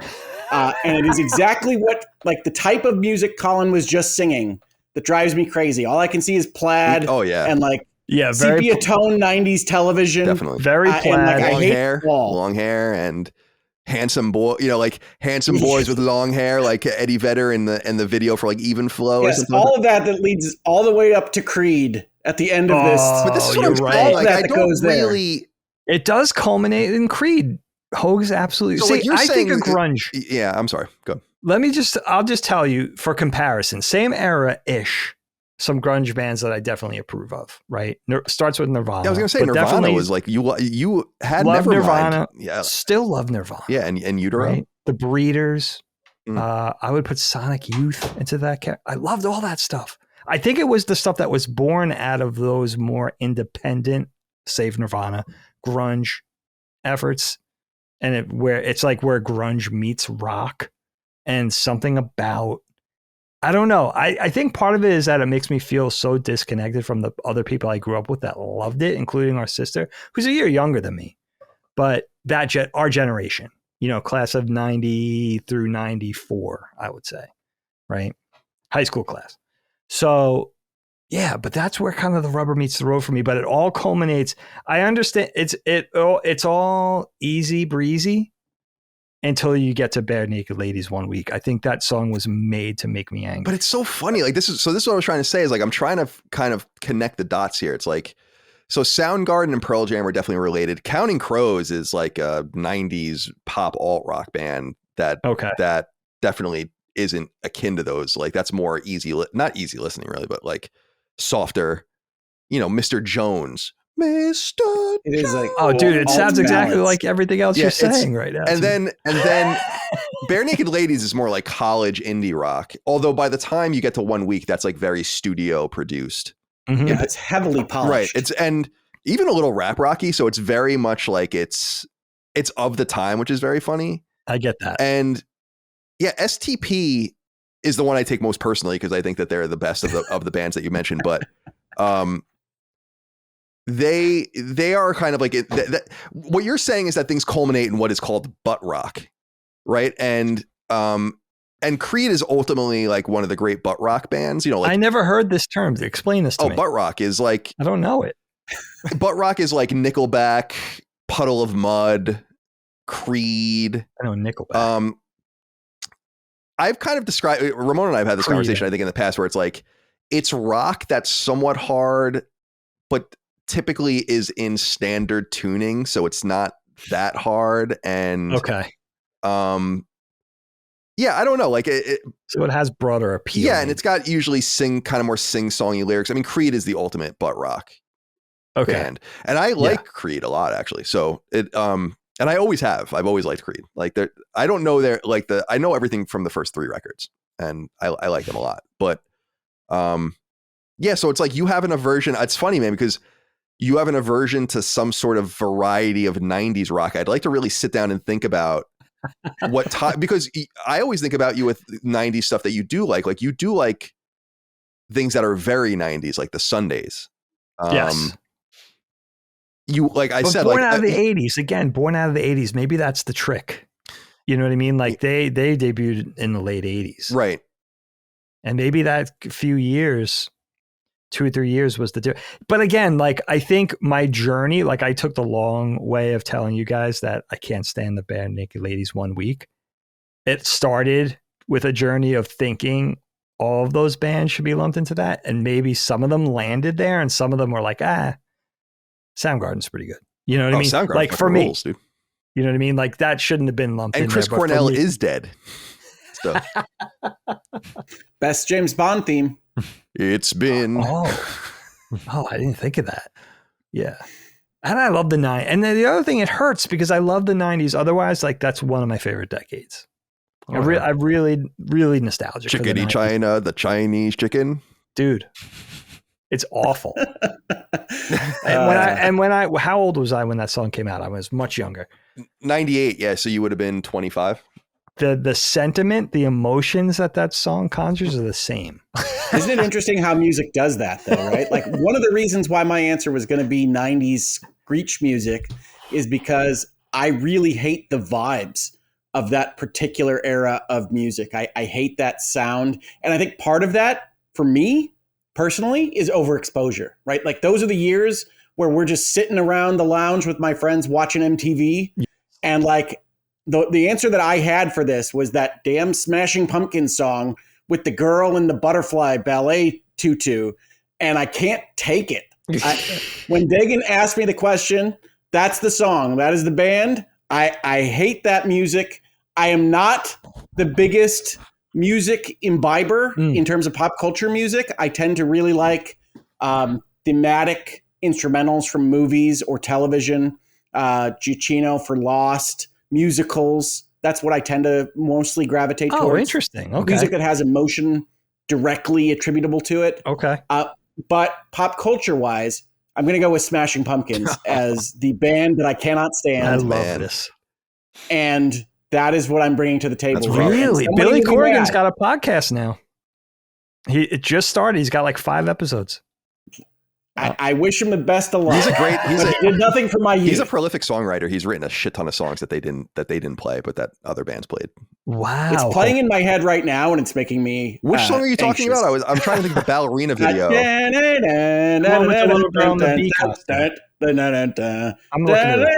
That's all I can do. That's all you're getting from me. Yeah, look at it because I'm trying to remember the ballerina video. It's a girl in a butterfly tattoo. Not a butterfly tutu, not a tattoo. Are you talking about Blind Melon?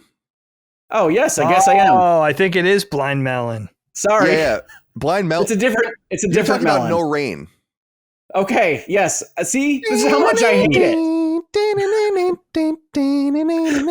don't know why I thought it was Smashing Pumpkins, except that I just had Melon in my head. Oh, you're right. No Rain, right? Yeah, no, it's No Rain. God. Thank you. Yeah, no, you're welcome. Because I'm like, what is the ballerina? Because I love the Smashing Pumpkins, and I'm like, what is the ballerina video? Like, and I even Googled it. I'm like, what am I missing here? Maybe it's like a video like early on that I didn't know or something. No, I appreciate it. Yes. Oh, keep going. I want you to keep going. Yeah. I've said enough. You go with your thing now. My completely irrational hatred of the song that I think is probably because it was the summer where I'm most watching MTV and it's on every 3 videos. They did that. They definitely that's did that. Probably where that comes from. All it's I can say is yes. No, thank you. No, thank you. That's so really funny. I think that song kills. I love that song. I need some context. If you don't mind, how old a guy are you? I don't think I know this. So I'm born in 1980. Okay, so you're much younger than me, 5-6 years younger than me. And my musical youth is getting really into Journey and Def Leppard for the most part. Oh yeah, sick. Very nice. Photograph. Okay. What a banger that song is. I fucking love that song. All right, that gives me some perspective. Yeah, no, Journey and Def Leppard were really what I loved when I was a kid. But it's interesting that the 90s have this impact on me because like my interactions with my parents are that they love the music that was on when they were in high school and like maybe immediately before. And like it is by far my least favorite music. I don't know whether that's the quality of the 90s or whether it is just because of that oversaturation. I love really Journey, dude. I'm thrilled to know you love Journey because that's a favorite of mine too. I love Journey. Journey's Greatest Hits was my first CD. Wow. Oh.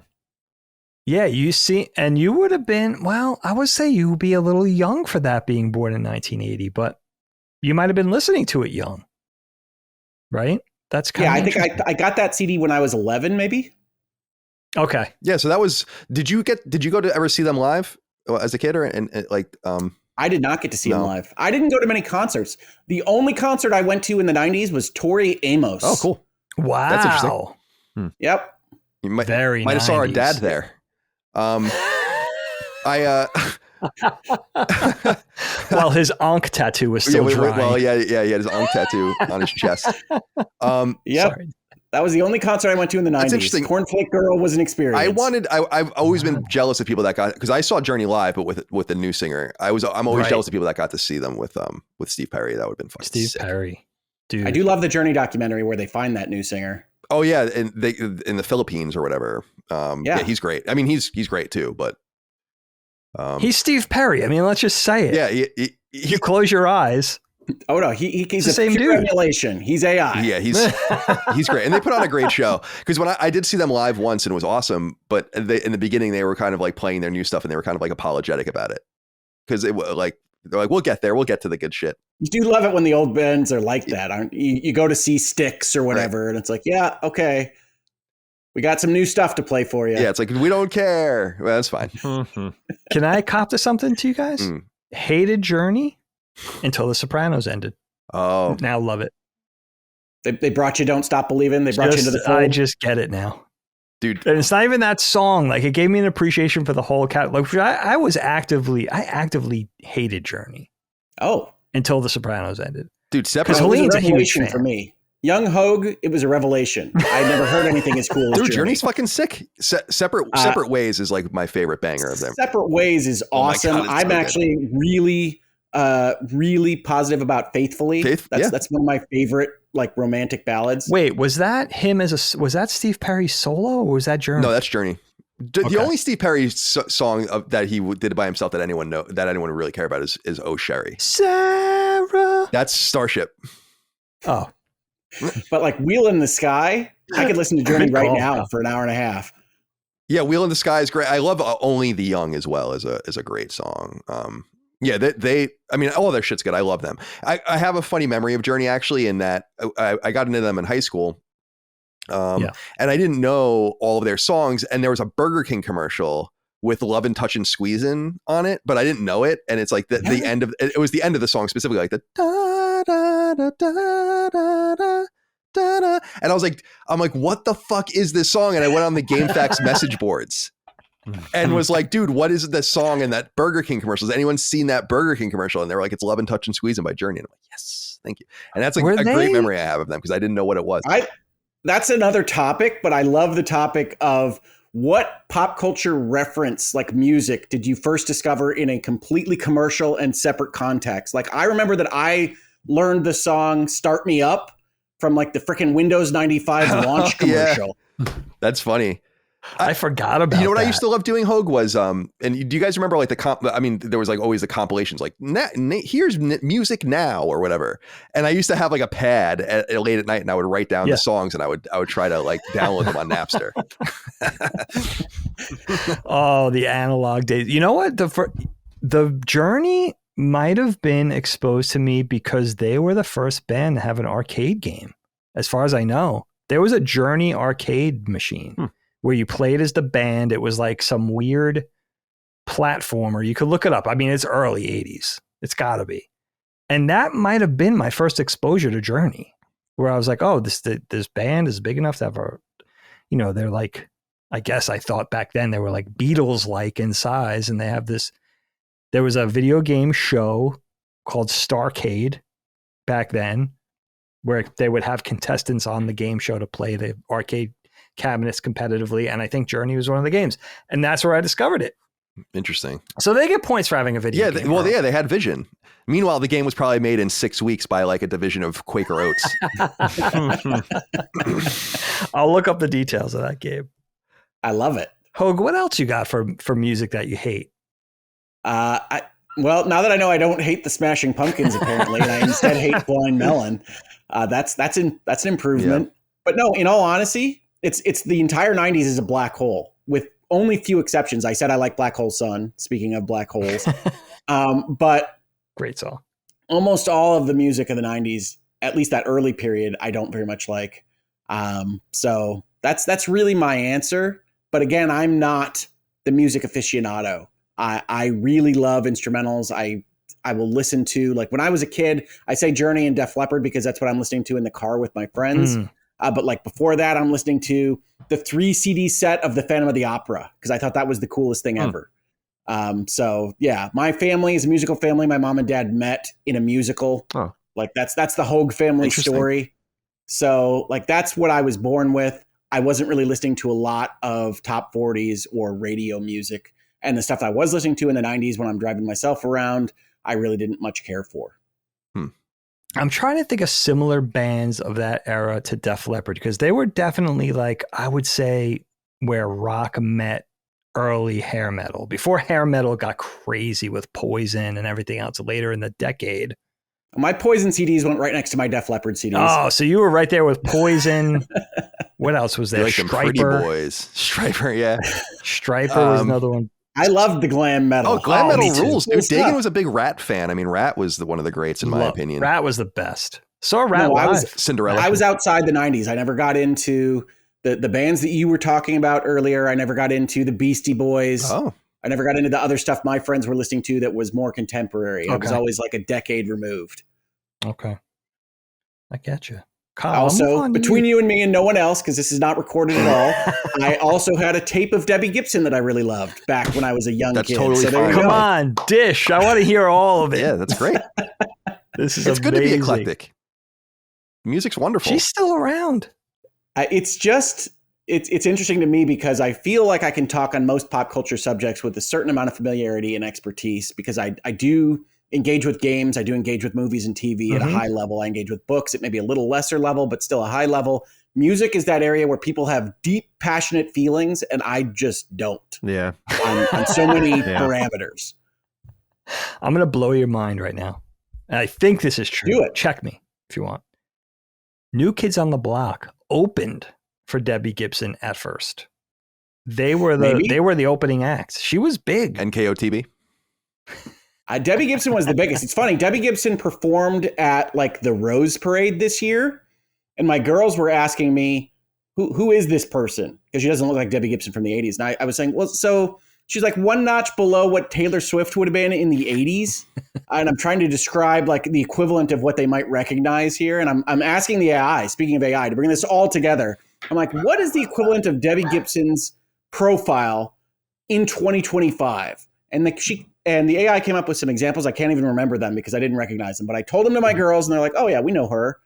And it's she was so big in the 80s. Huge. I had this tape and I would listen to it when I was going to sleep because it's all kind of girl ballads. And that's useful to falling asleep to. You don't want to fall asleep to Def Leppard because the drums are going to wake you up. The one-armed drummer. Oh, dude, that was traumatic. It's crazy when that happened to as a kid. He's fun to watch play. Seeing him on the video. Yeah, but look at what you can achieve. Drummer with one arm. Yeah, he's like a revolutionary. He has like a revolutionary setup with his pedals and shit. It's kind of cool. Yeah. And it's, you know what, I've said this to Micah, it's like, it's really cool that they didn't fire him. You know, but like understandably so, but being like, dude, like you're the drummer. But they like stuck with him. And it's really cool. Oh, I love that story. Me too. Amazing. I love Def Leppard. Yeah, Def Leppard's awesome. And I love how British they are. I love all their British iconography and shit. It's fun. You know. Good shit. Good album covers. Yeah. And then he would be, I should look up the drummer's name. I always call him the drummer, but then he would be back on the music videos. He'd have clearly they weren't trying to shoot it from a certain angle to make it look like they were just, here he is. I remember listening to Pour Some Sugar on Me and getting at least a look, if not a talking to from my mom. Yeah, that's a provocative song. That was naughty. That was a naughty one. I was a youngster. So yeah. It's like I don't know if I've told this story, but when Dookie came out, the Green Day record, so that's 94, I was 10, which is a seminal record in my life. I was just on the couch singing it and like with headphones on, and in Longview, he uses the word masturbation. Oh. And he says like, when masturbation's lost its fun, you're fucking whatever. And I was just singing it and Mom got mad at me, like yelled at me, but I didn't even really know what I was saying. I was, I was 10 and I was just like, Kyle, I'm going to hand it over to you. Okay. By telling you this little anecdote first. I forgot to tell you this was a few weeks ago. I come downstairs in the dining room and my daughter, she's going to be 18, and her boyfriend were sitting at the laptop at the kitchen table watching you interview Green Day. Oh, wow. Yeah, that's an old... So random. That's an I was oldie. like, what do you... First of all, how do you even know how did you know that video exists? How do you know who Green Day is? There were so many levels to it. Right. God, I was convinced that Green Day was going to be the Beatles, like in the 90s. Like Green Day was such a big band. Were fucking awesome. They were fucking awesome. They were huge. They were awesome. They were from like Kerplunk through, and the pre-Dookie stuff, Smooth Out's Slappy Hours, Dookie, Insomniac, Nimrod. These are fucking seminal rock records in my opinion. And I actually, though Dookie is their most famous record, I think Nimrod's their best record. So that's funny, man. I wonder how I still don't know what prompted that. I don't have no idea. There's so many questions, but I think it's funnier that way. That interview is from 2009. What ended up happening was like at IGN, all of the entertainment people were in LA. So like the music editor, the movie editors, the TV editors and whatever. And so occasionally when there was like a junket in San Francisco, they would dispatch people from IGN San Francisco, the games people, to do it. So like I would go to WonderCon once in a while. Like I interviewed, what's that guy's name? Mick G. And who's that? The director. It's the producer, or whatever. And I interviewed like Common and a bunch of random people. I would have had to do so much research to even be in the same room. I wouldn't even know what to ask. I did. I was like I took my job much less seriously later than I did at that point. Hulk Hogan, I remember. Who? I'm sorry. Hulk Hogan. I interviewed several times. Yeah, that was fun. But like, so they would send you away. Like they would be like, listen, like we can't budget or just don't have the time. And so Green Day was one of those things that presented itself. And it was during the release of their 2009 record, which was 21st Century Breakdown, which is a decent record. It was the one that followed up American Idiot, which is a pretty controversial record. Although I think that's also a good album. Their worst album is Warning, which was 2000 in my opinion. But I like American Idiot. Yeah, American Idiot's good. American Idiot was controversial.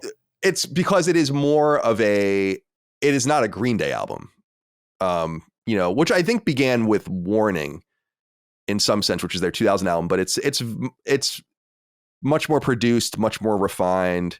If you go listen to something like Dookie and American Idiot side to side, it's but people loved it. I mean, it was a commercial smash hit, and I actually saw them on that tour, and it was really fun. So yeah, I got dispatched to like some hotel in San Francisco in 2009 to go interview them. And I was really nervous. And I've told the story about how they were really fucking nice because they knew I was a big fan. And I asked them great questions. That's the thing I remember is I asked them questions that made them know it's like, I'm not just coming here. Like I'm asking you about some deep stuff. And I remember Trey Cool, who was the drummer, who's like a hero of mine growing up. I was wearing a Caddyshack shirt like that said Bushwood on it. Like, yes, that's right. And he was like, I love the shirt or whatever. And then he was looking at my tattoos and he had his hands all over my tattoos and was looking at my arms. Oh, wow. And I was like, this is so cool. And they were really sweet. I think they knew I was really nervous. That's awesome. And so, yeah, I love Green Day. But I wanted to answer this question a little bit differently because there's definitely like acts that I don't like and songs that I don't like or whatever. But generally speaking, I know this is a generic answer, but I kind of like everything. Like you do. You really do. I never heard you talk negatively about any music. Yeah, it's like there are definitely things I don't like things within genres that I listen to where I'm like, I'm not into this. And things that I think authentically suck. But the things that I think suck, it's like it's almost irrelevant. Like, who cares? Like, I think Head PE is not a very good rap rock band. It's like, who gives a shit? There's like all of this other stuff that I think is great in the genre that I love. The way I was thinking about it more was there's I think I brought this up on this show for sure, but for sure we've talked about it on the Sacred Symbols. I've created this philosophy or this idea called the Kardashian principle, wherein there comes a time, like a tension between you not understanding something's cultural relevance and you becoming yourself irrelevant. And I bring up the Kardashians all the time. We're like, who the fuck are these people? Like, they have no talent. It's like, really? They have no talent? Like, they're maybe one of the most relevant stars in American pop culture history. They clearly have some level of talent. And I try to keep the Kardashian principle in mind when I think about music. Because it's an easy answer, but like I look at Taylor Swift and I'm like, she's good. Like, I actually think Taylor Swift's music is good. But I'm like, filling up stadiums around the world good? Yeah, she's good, but she doesn't seem special. Like, I'm like, I don't. That's basically where I've arrived. Right. It's like, I don't think so. Like, this almost seems like a psyop in some way. Like, this is such a strange act to connect with people like this, but it does. And exercising under the philosophy of the Kardashian principle, it's like, well, if I truly don't understand it and refuse to understand it, that says a lot more about me, actually, than it does about Taylor Swift or her fan base. My musical taste is incredibly eclectic.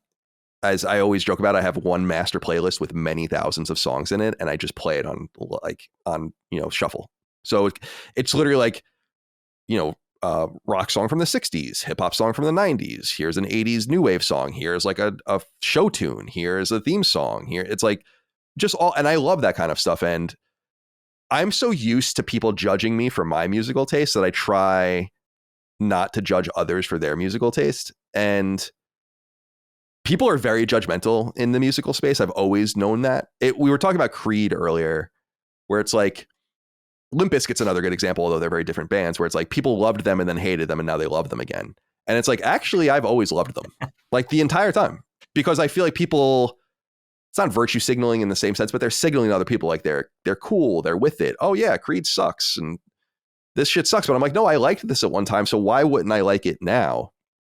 And it's not that, I think there's some piece of it too, is like, I try to keep the peace with my own musical taste and try to ignore what people say about my musical taste, knowing that most of them could never pick up a guitar or play it or sit behind a drum kit and play it or read a sheet of music or do those kinds of things. And it's kind of what I think, Dagan, you might feel as an animator, where it's cool to hear everyone's opinions. I'm interested in what people think about things, from the most mild, music fan to the biggest music aficionado that knows 25 times more than I do, like someone like Ramon. But it's like, I do feel like a lot of people talk out of places of ignorance and kind of from the gut and don't really know what they're talking about. And I try not to contribute too much to that, because I am in fact like the target of that often with the things that I like, whether it is a 311 or a Stone Temple Pilots or whatever. It's like, I'm so used to being made fun of for all of these things that like I really try to do unto others in some sense, knowing that 9 out of 10 people that are talking that shit know a fraction about music that I do. Like, it gives you a level of appreciation. So it's like, I just try to play it at an even keel, knowing that like I can be confident in my own taste, because it is a matter of taste. And that people that talk a lot of shit usually don't have a lot of insight into why they don't like things, which is one of my favorite things to do. And I brought this up in the past. It's not musical, but I like, some Ayn Rand novels. And one of my favorite things to do is when people talk shit about Ayn Rand, I'm like, tell me anything about something Ayn Rand wrote. Like, tell me like, oh, you don't like Atlas Shrugged? What's it about? Like, and you realize like you can just call people's bluff in that way. So when people are like, oh, I don't like Creed, it's like, yeah, what don't you like about it? Like what's specific about it don't you like? It's that very specific way of singing that you were demonstrating earlier. Yeah, Colin, like the so many of the 90s bands do. Yeah, like I totally get that. And there's a little bit of that in Breaking Benjamin, and there's a little bit of that in Pearl Jam, and and Dave Matthews, actually. That's what's so funny about that is Dave Matthews definitely has that like that. He's the poster child. Right. Yeah, it's that children's toy upturned cow mooing sound that I really hate. So yeah, Kyle, doesn't that musical ability though, I kind of got to tip my cap to you, because having the musical talent or knowledge of music like you do, or any musician, that's worth their salt, right? You think that would even make them more critical. So the fact that you could refrain from being critical, knowing a little more about music, is like every animator that I know is super critical of animation. Yeah, but I think music is it's like it's execution. Like it's clear there are things I don't like. Like all right, for the spirit of the exercise, right? It's like I think the White Stripes are not good, specifically because I think the drumming fucking sucks. Like the drumming sucks. Worst James Bond theme. I was able to say best and worst. Interesting. As part of this conversation. Yeah, it's like, but I like Jack White. Like he's obviously good. He's held back by a really bad drummer, like a drummer that's so bad and so inadequate that it's legend. I mean, you can just read about it, like what people think about Meg White and her drumming. She's considered like the worst drummer ever. Wow. And that actually does distract from me, because you listen to something like I'm on a Panama, ding, ding, ding, ding, and it's just like boom, boom, boom, boom, boom, boom, boom. It's like that's all you could. I don't think you have to go crazy with it, but you couldn't do a little something else, like, and it always bothered the shit out of me. So like, I do have those kinds of feelings, but I can also see the good part in it. And I hate when people are like, not that you brought this up as the example that you felt, but like, I don't like country music. I'm like, you don't like any country music. There's no country music you like. That's a fucking crazy thing to say. You just nuked once I like music. it, it's pop music. Sorry. Right. It's like, you don't like any, you wouldn't be able to go to an opera and get anything out of it.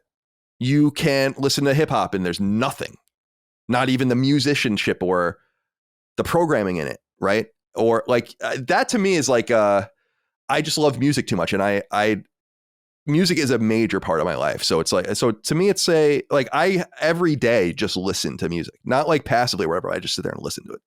So it's a big part of my life and I love it. And I love playing music and all of the rest. So I think you're right, Dig. It can probably cut both ways where people would be very critical. You know, again, Ramon is one of those people, mega critical, right? He's also at a much higher level of a musician and musical understanding than I am.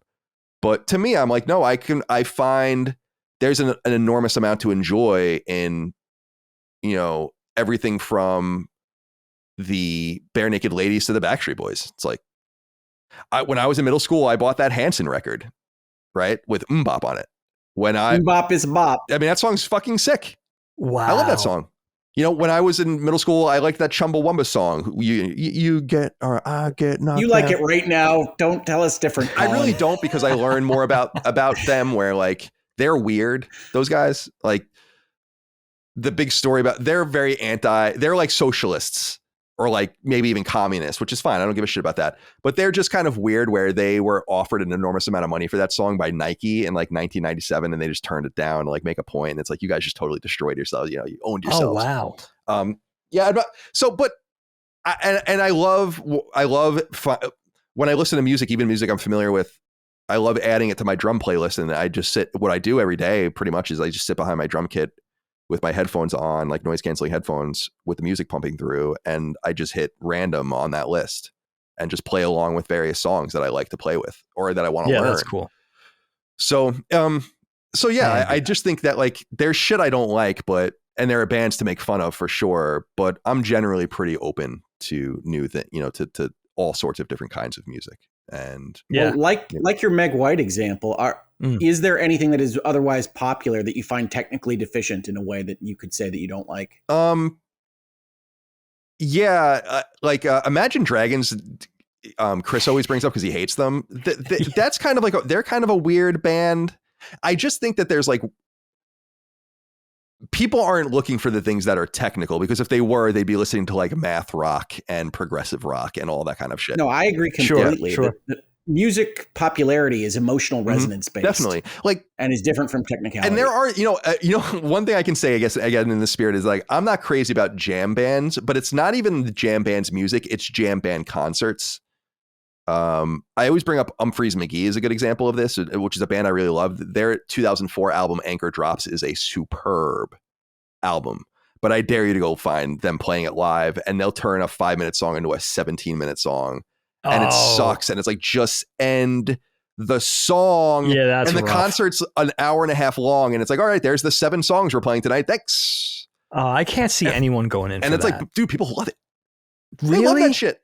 But to me, I'm like, I don't really get it. I like the because I think good bands are always better live, always, and bad bands aren't, and that's just the rule. And they're one of the bands that I think is actually, they're technically incredible, but it's like, just play the fucking song, dude. Play this.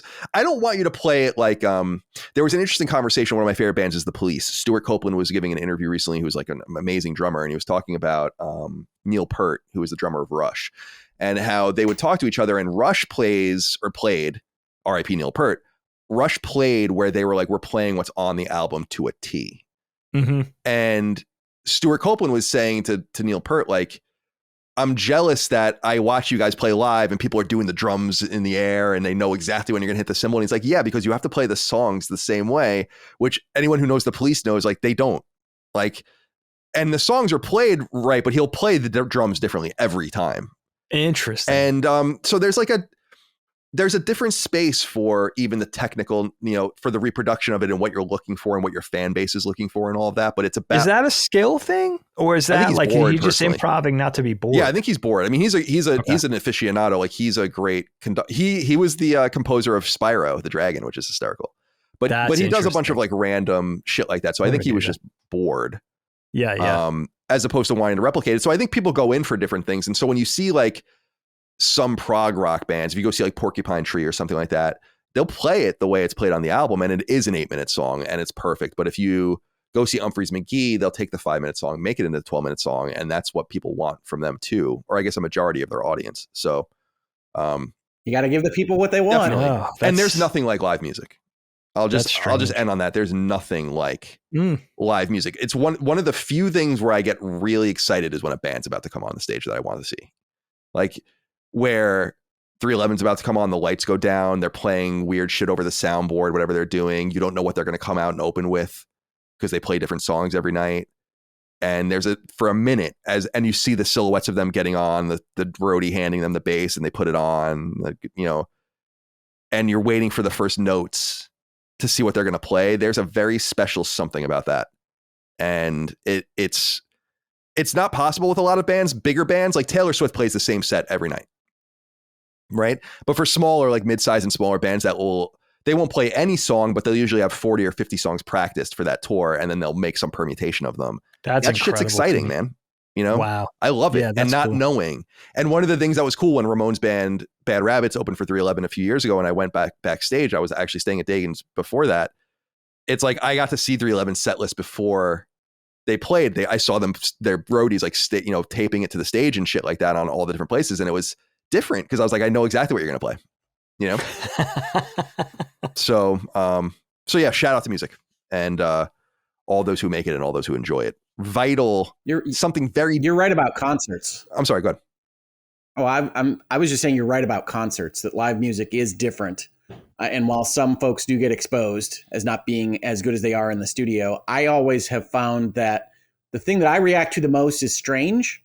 I really love in rock concert land versus instrumentals and orchestras and things, like the lighting packages add so much to various songs. I think that's real showmanship and craftsmanship that we don't talk about it much because not everybody gets to experience that, obviously. But I've found that to be one of my favorite parts about going to live music. That's awesome. Yeah, atmosphere, 100%. Yeah, I don't get to enough live music either, and a lot of it is for either my daughter or my wife who prefers a band, and I'm taking them to see somebody I like, but not like they're huge fans. I got to treat myself a little more. That brings me to you, Matty. You're giving us another generational perspective. Do you have? Let's just cut to the chase. Do you have a Bare Naked Ladies 1 week song that just makes your blood boil? Or take it however you want. Yeah. Course.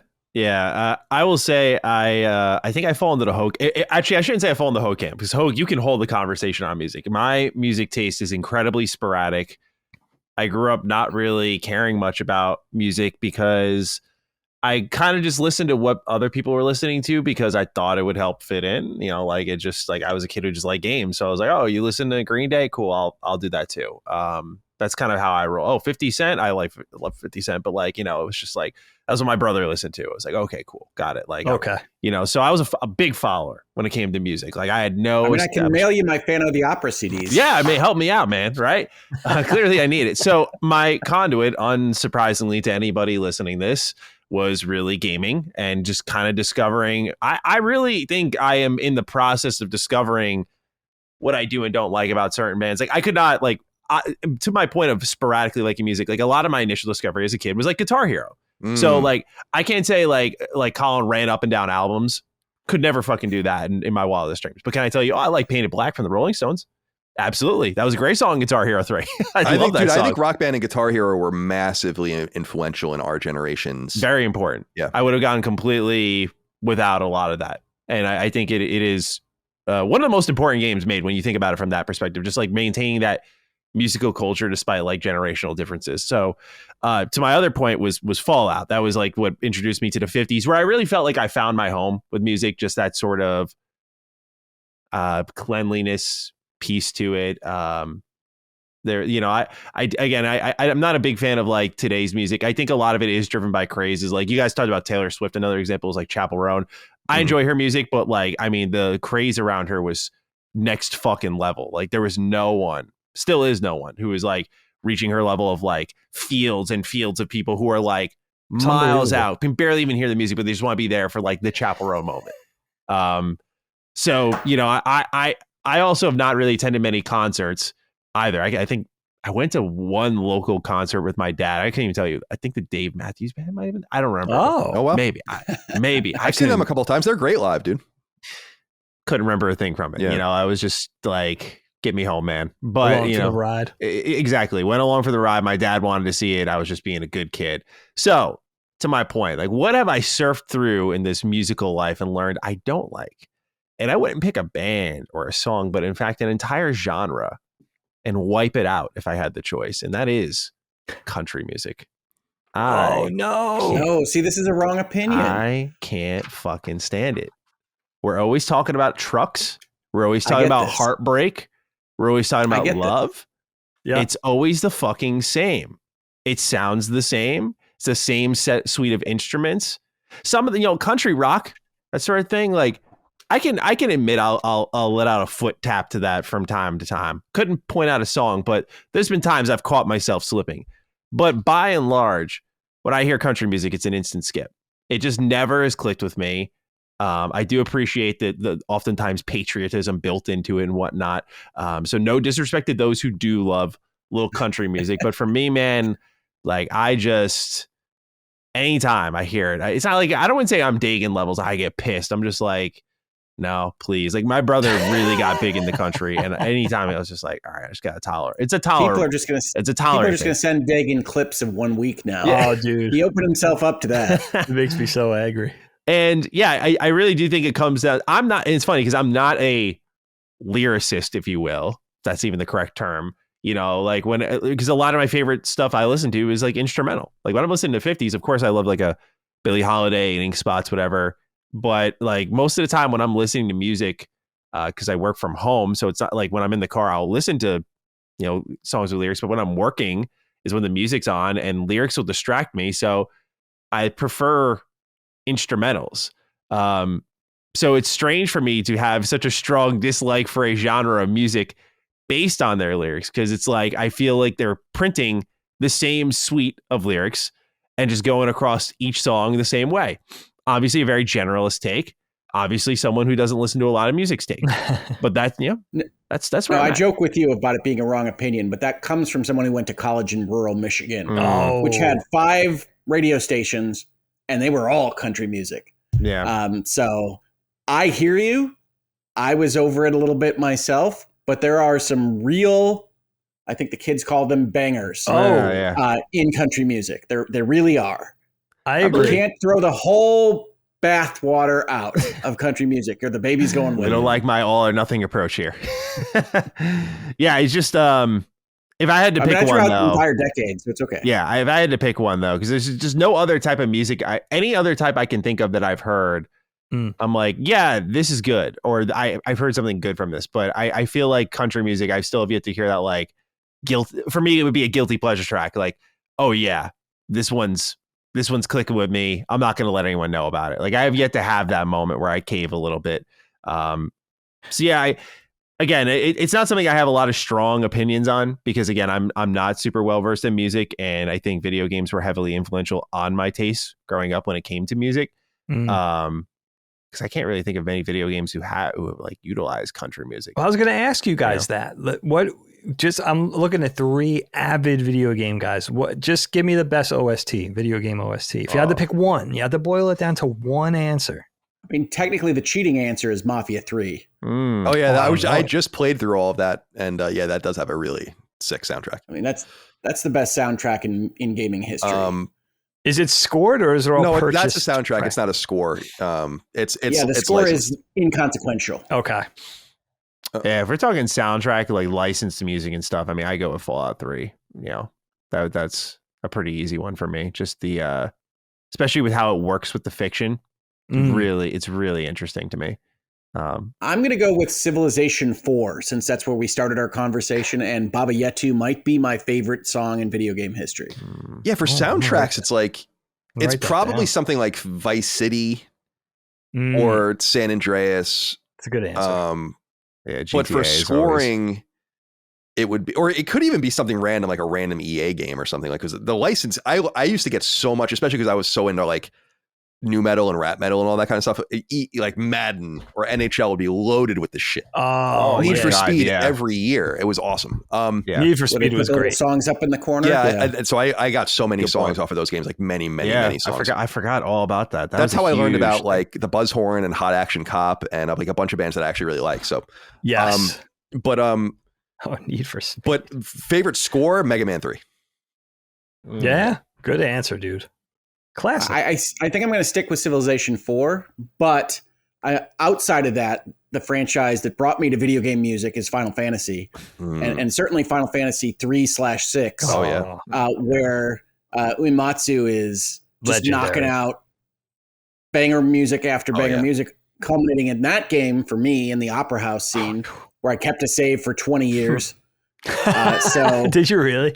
I really did. That's awesome. Yeah, that's a really special scene. That's why I'm so eager to see Final Fantasy VI remade in some way, maybe something like Octopath or something, and them doing that vocalized would be cool. It's funny. I love that you brought up, Matty, the repetitive vocals, because I've been in and like the things you sing about, because I've been in a Beach Boys mode lately. I really love the Beach Boys, but I get in and out of them where I'm like, it's easy listening. It's a lot of it's mono recorded, which is fucking weird. Actually, I thought even for the time, it's a little weird where I was listening to some of this stuff and I had one earbud in for a minute because I was listening to something else, like someone, Mike was saying something or whatever. And I'm like, oh, the vocals just totally dropped out of the song, which is so weird. So it's not finely recorded by any stretch of the imagination comparable to today. But I was listening to Don't Worry Baby, which is like a famous Beach Boys song. But I was listening to the lyrics really listening to the lyrics for the first time. And I'm like, oh, this is kind of like a serious emotional song, and then it's really not. Like they immediately get back into, so the lyrics are like, well, it's been building up inside of me for I don't know how long, I don't know why, but I keep thinking something's bound to go wrong, but she looks into my eyes and makes me realize when she says don't worry baby. So that's the first verse, right? And into the chorus. But then it's like, I guess I should have kept my mouth shut when I started to brag about my car, but I can't back down now because I pushed the other guy too far. We'll get it right back. She makes me come alive and makes me want to drive when she says, don't worry, baby. And then it's like, and then she's like, she told me, baby, when you race today, just take me along my love with you. I'm like, come on, man. You guys went right back to daddy. That's a bipolar away. It's so funny because I thought it was like, oh, this is like a pretty sweet song. It's very clever. It's trying to play to two audiences. Right, but then it's all about cars again. To both sides. Matty, I'll teach you a trick with country western music. All right, let's hear it. You're too young to remember this, but it was a big 80s and into the 90s meme to say, I love all music except country western. Like that was everybody's tagline in those decades, right? And I never really I grew up on Long Island. I mean, it wasn't that country western wasn't a thing. I think the thing is country western is kind of a thing in pockets of everywhere. But I never really was around anybody who listened to it regularly until I met Helene's parents, who that's all they played in the car was country western. And I think the trick is just exposure. Because it gets to the point. Yes, it's very templated. It's there's definitely recurring themes, as you say. There's like sort of a musical patterns that everything's kind of built on, but it gets to the point where you get disappointed if the guy's not mentioning his truck or his horse or there's no way. That's there's no way. Every song mentions whiskey. It's got to mention whiskey at least once. That's a thing. I think that's a thing. As to my understanding, that's a thing. So you went from not maybe being a big enjoyer to now like a little, oh shucks, when like one of the three, like they need to be mentioned. One of these things need to be mentioned. If you don't hear it, you're like, it's just not a country song, man. The whiskey is, for me, I think everybody wants a little something different out of country western. The whiskeys for me is like the song could be sweet. It could be a love song. It could be a revenge song. It could be anything. Whiskey is going to be mentioned. And yeah, to me, it's too much to my chagrin if it's not. And then, of course, you definitely see those musical cues. That there's definitely that template. But for me, if it doesn't fall, and you recognize that, but it goes from being annoyed by it to appreciating it. You know, it almost is like, how are they getting away with this? But it's amazing. I do think country has some of the best storytelling songs. Storytelling more so than other songs or song types. Great storytelling in country western music. Now they're telling the same stories about the same shit. I don't want to hear about the guy's truck or dog, but you will. You know what? I was surprised because, you know, my in-laws are from Philly. You know what I mean? Like they're like growing up in New York. Everybody's parents were born and raised in Brooklyn. These people were all born and raised in Northeast Philadelphia. It's not like they were like you know, what you would expect from the country western audience. But that's what I've recognized as somebody who's in their 50s now. It's like, the country western audience is everywhere. It's not just the South. It's not just like we grew up thinking like, oh, that's for Texas. No, it's not. Like people listen to that stuff everywhere. It's definitely in the rural Midwest. I can tell you that.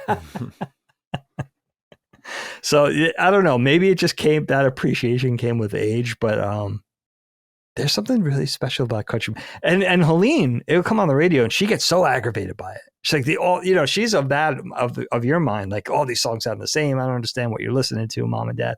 And I'm like, this is sick. Turn it up. Like, this is amazing. It's like, to me, I call it like the olives of music. Like, at least to me, I always thought olives are a very acquired taste. I spent my whole life not liking olives. Just one day, I don't know if it's maturation, my palate evolved, whatever it was. I had an olive with something and I was like, oh shit, okay. And I think, objectively speaking, olives are pretty awful tasting. It's like very bitter, but yet there is nothing that tastes like it.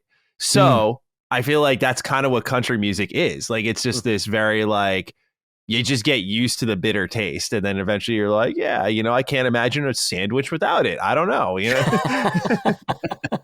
Interesting. It's an acquired taste. It's I'm selling it short. It's extremely popular for a reason, but I view it as, for me. I like olive oil, but I don't eat olives. No. Oh, really? Yeah. No, because there's a lot of different kind of olives. No, I don't. I mean, it's vast. No, I don't. Kalamata olives are. That's what got me. Mm-hmm. Cool. Yeah, that seems to be the gateway olive. Really? Sure. That is the thing. Okay. Yeah.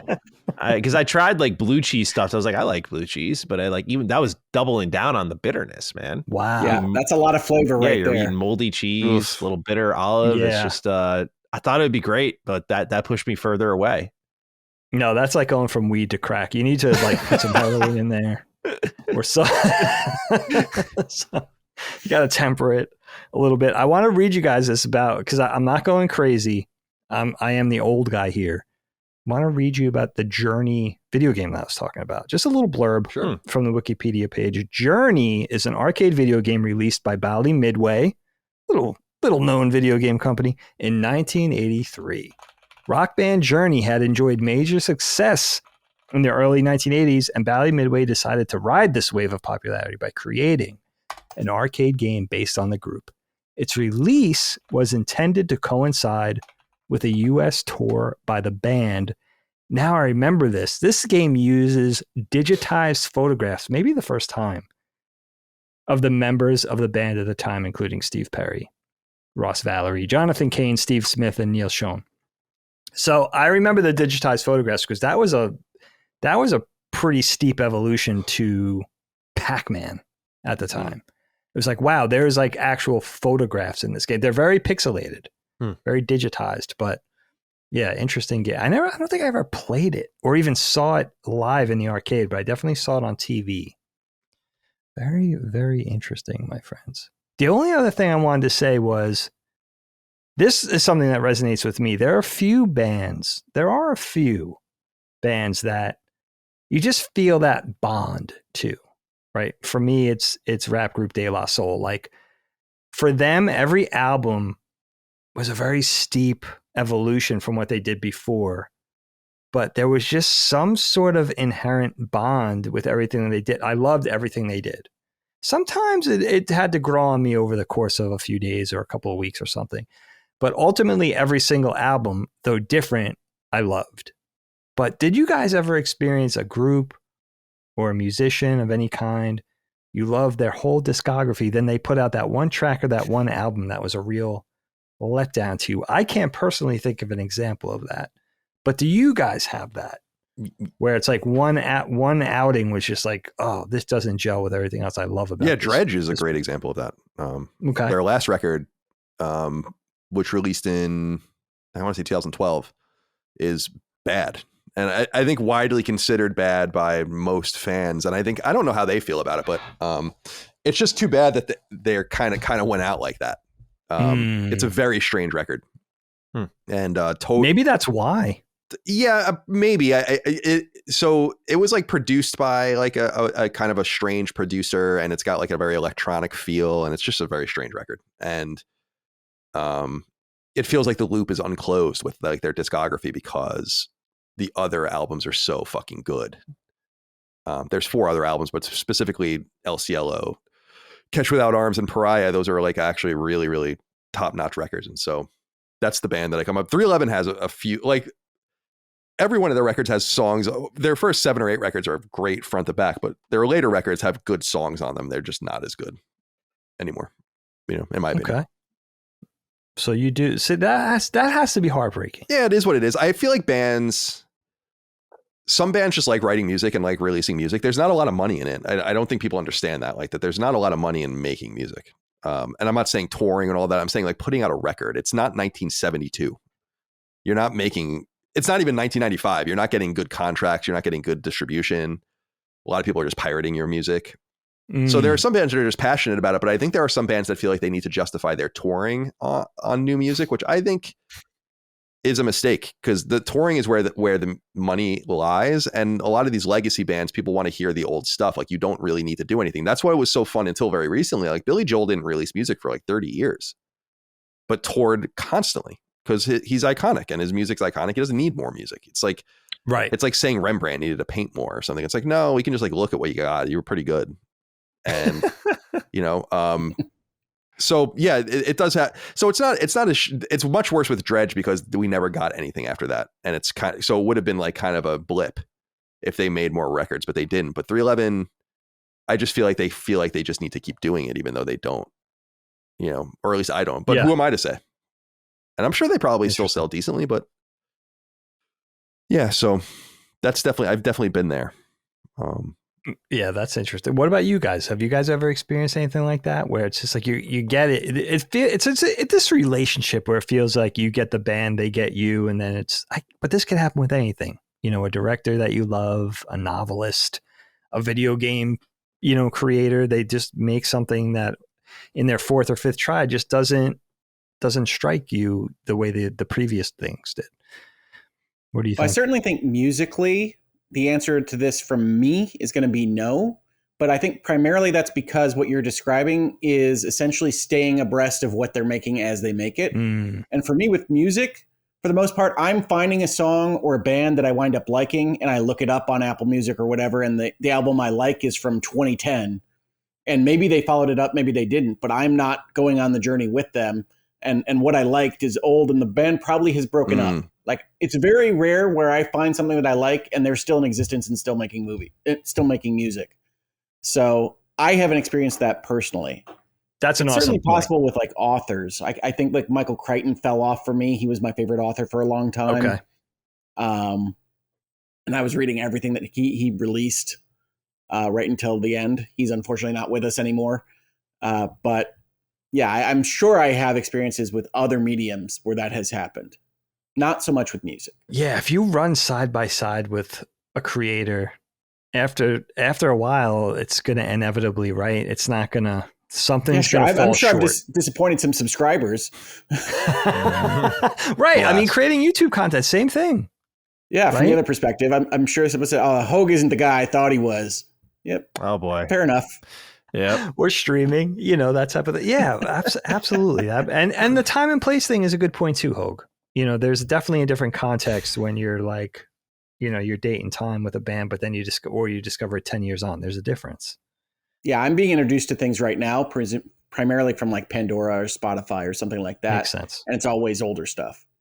Makes sense. What about you, Matty? Any experiences with this? A lot of my answer mirrors Hoeg's. Like, yeah, I definitely have experience of that in other genre, other entertainment categories. But with music, I guess that's the one benefit of being the one-off guy, if you will, and just going track to track from album to album, band to band. Is like you kind of just have a good pool of things you really like. Yeah. Nice little safe space there. Because I will have those songs that you hear, you get obsessed with, and then I'll venture into the album like nothing hits like this one. And like that's why I never do, I think, the deep digging, because I just know I have this click with a song, and that's just like it's like the fling, if you will. But when it comes to other mediums, like I think BioWare is like my best example of like that. I've played everything they've done, everything, but they are not what I loved all those years ago as much as I want them to be, and will continue to cheer for them and hope that they can have that return to glory. It is a level of like I'm with them to the bitter end, like Hoeg and that author he mentioned earlier. I don't know who it was, but yeah, that was Michael Crichton. Michael Crichton. Yeah. There we go. Sorry. Iconic. So yeah, I just I didn't know he passed. A long time ago, right? I didn't even know that. I think around the time the Jurassic Park movie came out. If I that long ago? Oh, not when the original Jurassic Park movie. I thought it was like the mid '90s or the late '90s or something, wasn't it? I don't know. I don't think so. Okay, yeah. But it is years ago. I'll look that up for you guys. Yeah, I don't read a lot of contemporary. 2008 it says.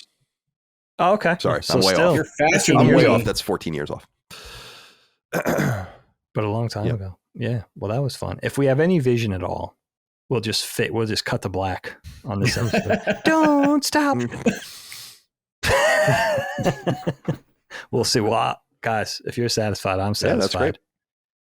We could go out of here, my friends. Let me go around. Say goodbye. Weekend plans. Farewells, all that kind of stuff. Hoeg, I'll start with you, my friend. Thank you for doing this with us today. Yeah, absolutely. I love having these conversations. My weekend plans are very muted. I think my family's probably going to go see Wicked again. I told you we like musicals. Nice. We've been to Wicked more times since it came out on home video than we were before it. Wow. Because my daughter is like 1990s Titanic obsessed with this movie. Interesting. So we see it a lot. Thing, yeah. They might be out at Wicked right now as we speak. I don't actually know. I haven't looked at the rest of the house. Wow. So it is very possible. Otherwise, I am trying to keep on keeping on. I've tried to, in 2025, get back into running the law firm and making content in a way that I was sporadically doing to the best of my ability in 2024, but trying to be more precise about it. Not as much as 2022, but I have gotten Virtual Legality episodes out almost every week. Nice. And Hangouts and Headlines almost every week. So if you're interested in Baldoni versus Lively, I've got a lot of content there That is going through spicy. the lawsuits. Yeah, I got to catch up from the conversation. beginning on that because I still don't really know what's going on. Well, Hangouts and Headlines, for people that don't know, is the show on my channel that talks about media and how media reports on news items and critically reading articles. And so I came to that story when the New York Times editorial came out at the end of December. And what I wanted to talk to my audience about was how clearly it was leaked by one side, because it was all based on this complaint that was otherwise publicly available, but that you wouldn't know existed unless it was leaked to you. And I wanted to talk about how we have to at least think about where these sources are coming from when we read articles like this. And by the time I got to it, because it was over the holidays, there had already been 2 lawsuits launched. And by the time I was talking about it, 3 more were filed. So we've got 5 lawsuits in that discussion. Wow. It's a lot of interesting conversation about defamation, about First Amendment law in the United States, and about PR and celebrity culture and how that impacts media coverage of things. So I really love that as a conversation topic. But like so many conversation topics on the internet, it has already inflamed the passions of so many and have decided who the heroes and villains are. And so I try to have my little corner of the internet be a little bit more critical and thinking about what we're seeing and understanding that when we read legal documents, they're just advocacy pieces from one side or the other. And I really love having that conversation. So if you're interested in that, come on over. And then I'm doing virtual legalities every week, mostly about video games and tech issues. I talked about Roblox and investigation by the SEC and various things like that. Most recently, I did a video on President Donald Trump and his executive order asking for the independent agencies like the FTC, which of course came up very often in the ABK deal, to report directly to him rather than to be operated under their independent commissionership, and how the internet is reacting to that either as a usurpation of authority or mandated by the Constitution, and how, surprise, surprise, both of those extremes are incorrect, and how we can look at this particular issue with a more nuanced view. So if you're interested in that, that one I think is going to go live to the public tomorrow. So please do check that out as well. But we're having fun on the channel. I'm getting into more of the content creation as much as my brain and energy level will permit. Sure. And I'm having these conversations here as well. So I'm very happy. Cool, man. That Awesome. That Bungie situation would be fruitful for you to get into with the Sony rejection of the lawsuit. That could be an interesting back and forth, I think, for you. But cool. Yeah, it's on my short list. Excellent. Hoeg, you work too hard. I got to take a page out of your book. But I am trying to get up back to a speed where I feel like I'm a productive member of society. It's been too long. Sure. Well, certainly earned, bro. I mean, it makes sense.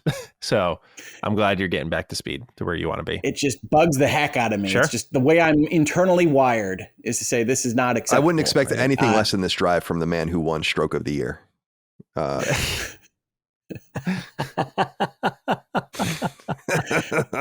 True from a certain point of view. And that's many thanks to your wonderful viewers and listeners. So I appreciate the votes on that last year. I think the new votes for 2025 are actually coming up. I am not nominated again. I did not have a stroke this last year. Good. So that's good. That's a good. It's good to not be nominated again. It'd be amazing if you won again, though. They just voted for you anyway. He's so likable. They actually asked me to help judge this year. So that's cool. I was judging various of the entries. Cool. Very cool. Very cool. I don't know why I love that joke so much. I think it's so funny for some reason. It is completely acceptable. I wouldn't say it. I wouldn't say it if I thought it really insulted you.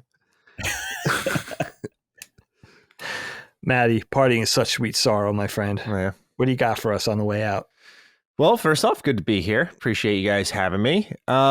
This weekend, parents are coming over. Haven't seen them since close to Christmas, so it's been a while. So they're coming over.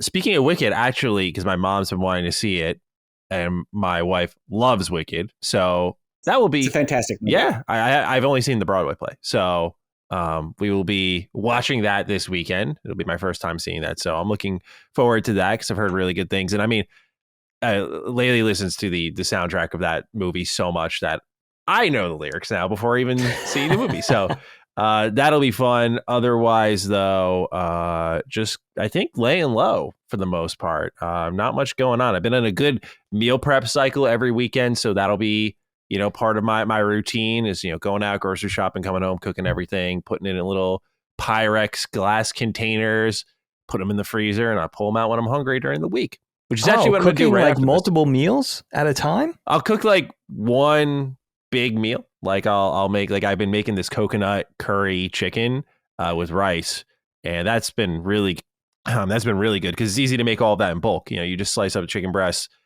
you put it in a pan with like diced tomatoes, marinara sauce, curry powder, and so on.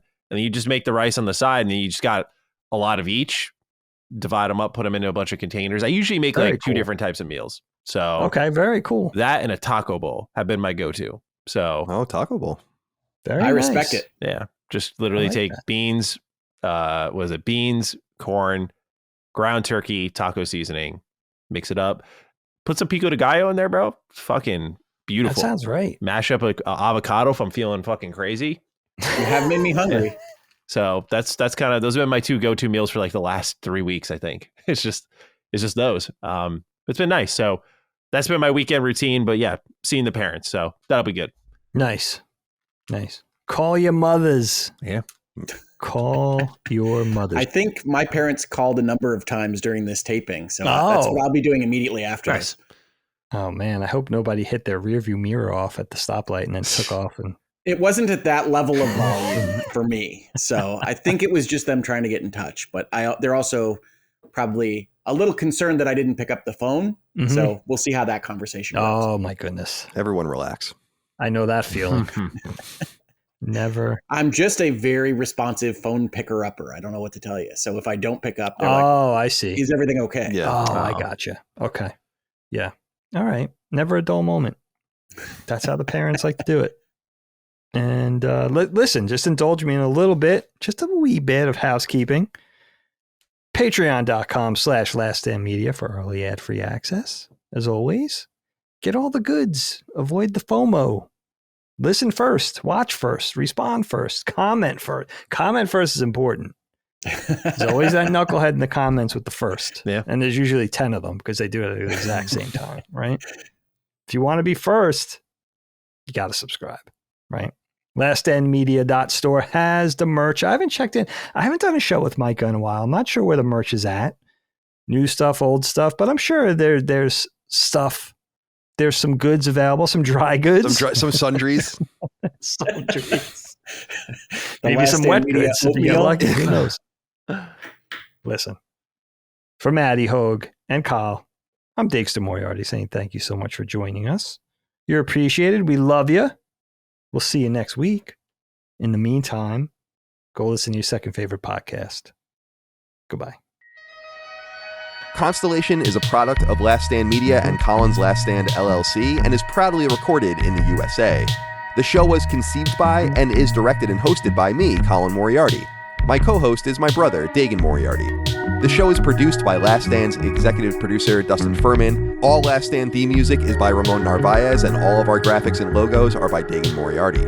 As you know, all of Last Stand Media's podcasts, including Constellation, are fan-funded on Patreon at patreon.com/laststandmedia. The following names are at the producer level on Patreon, our highest support tier, and we're infinitely grateful for your thoughtful and kind contributions to our independent endeavor.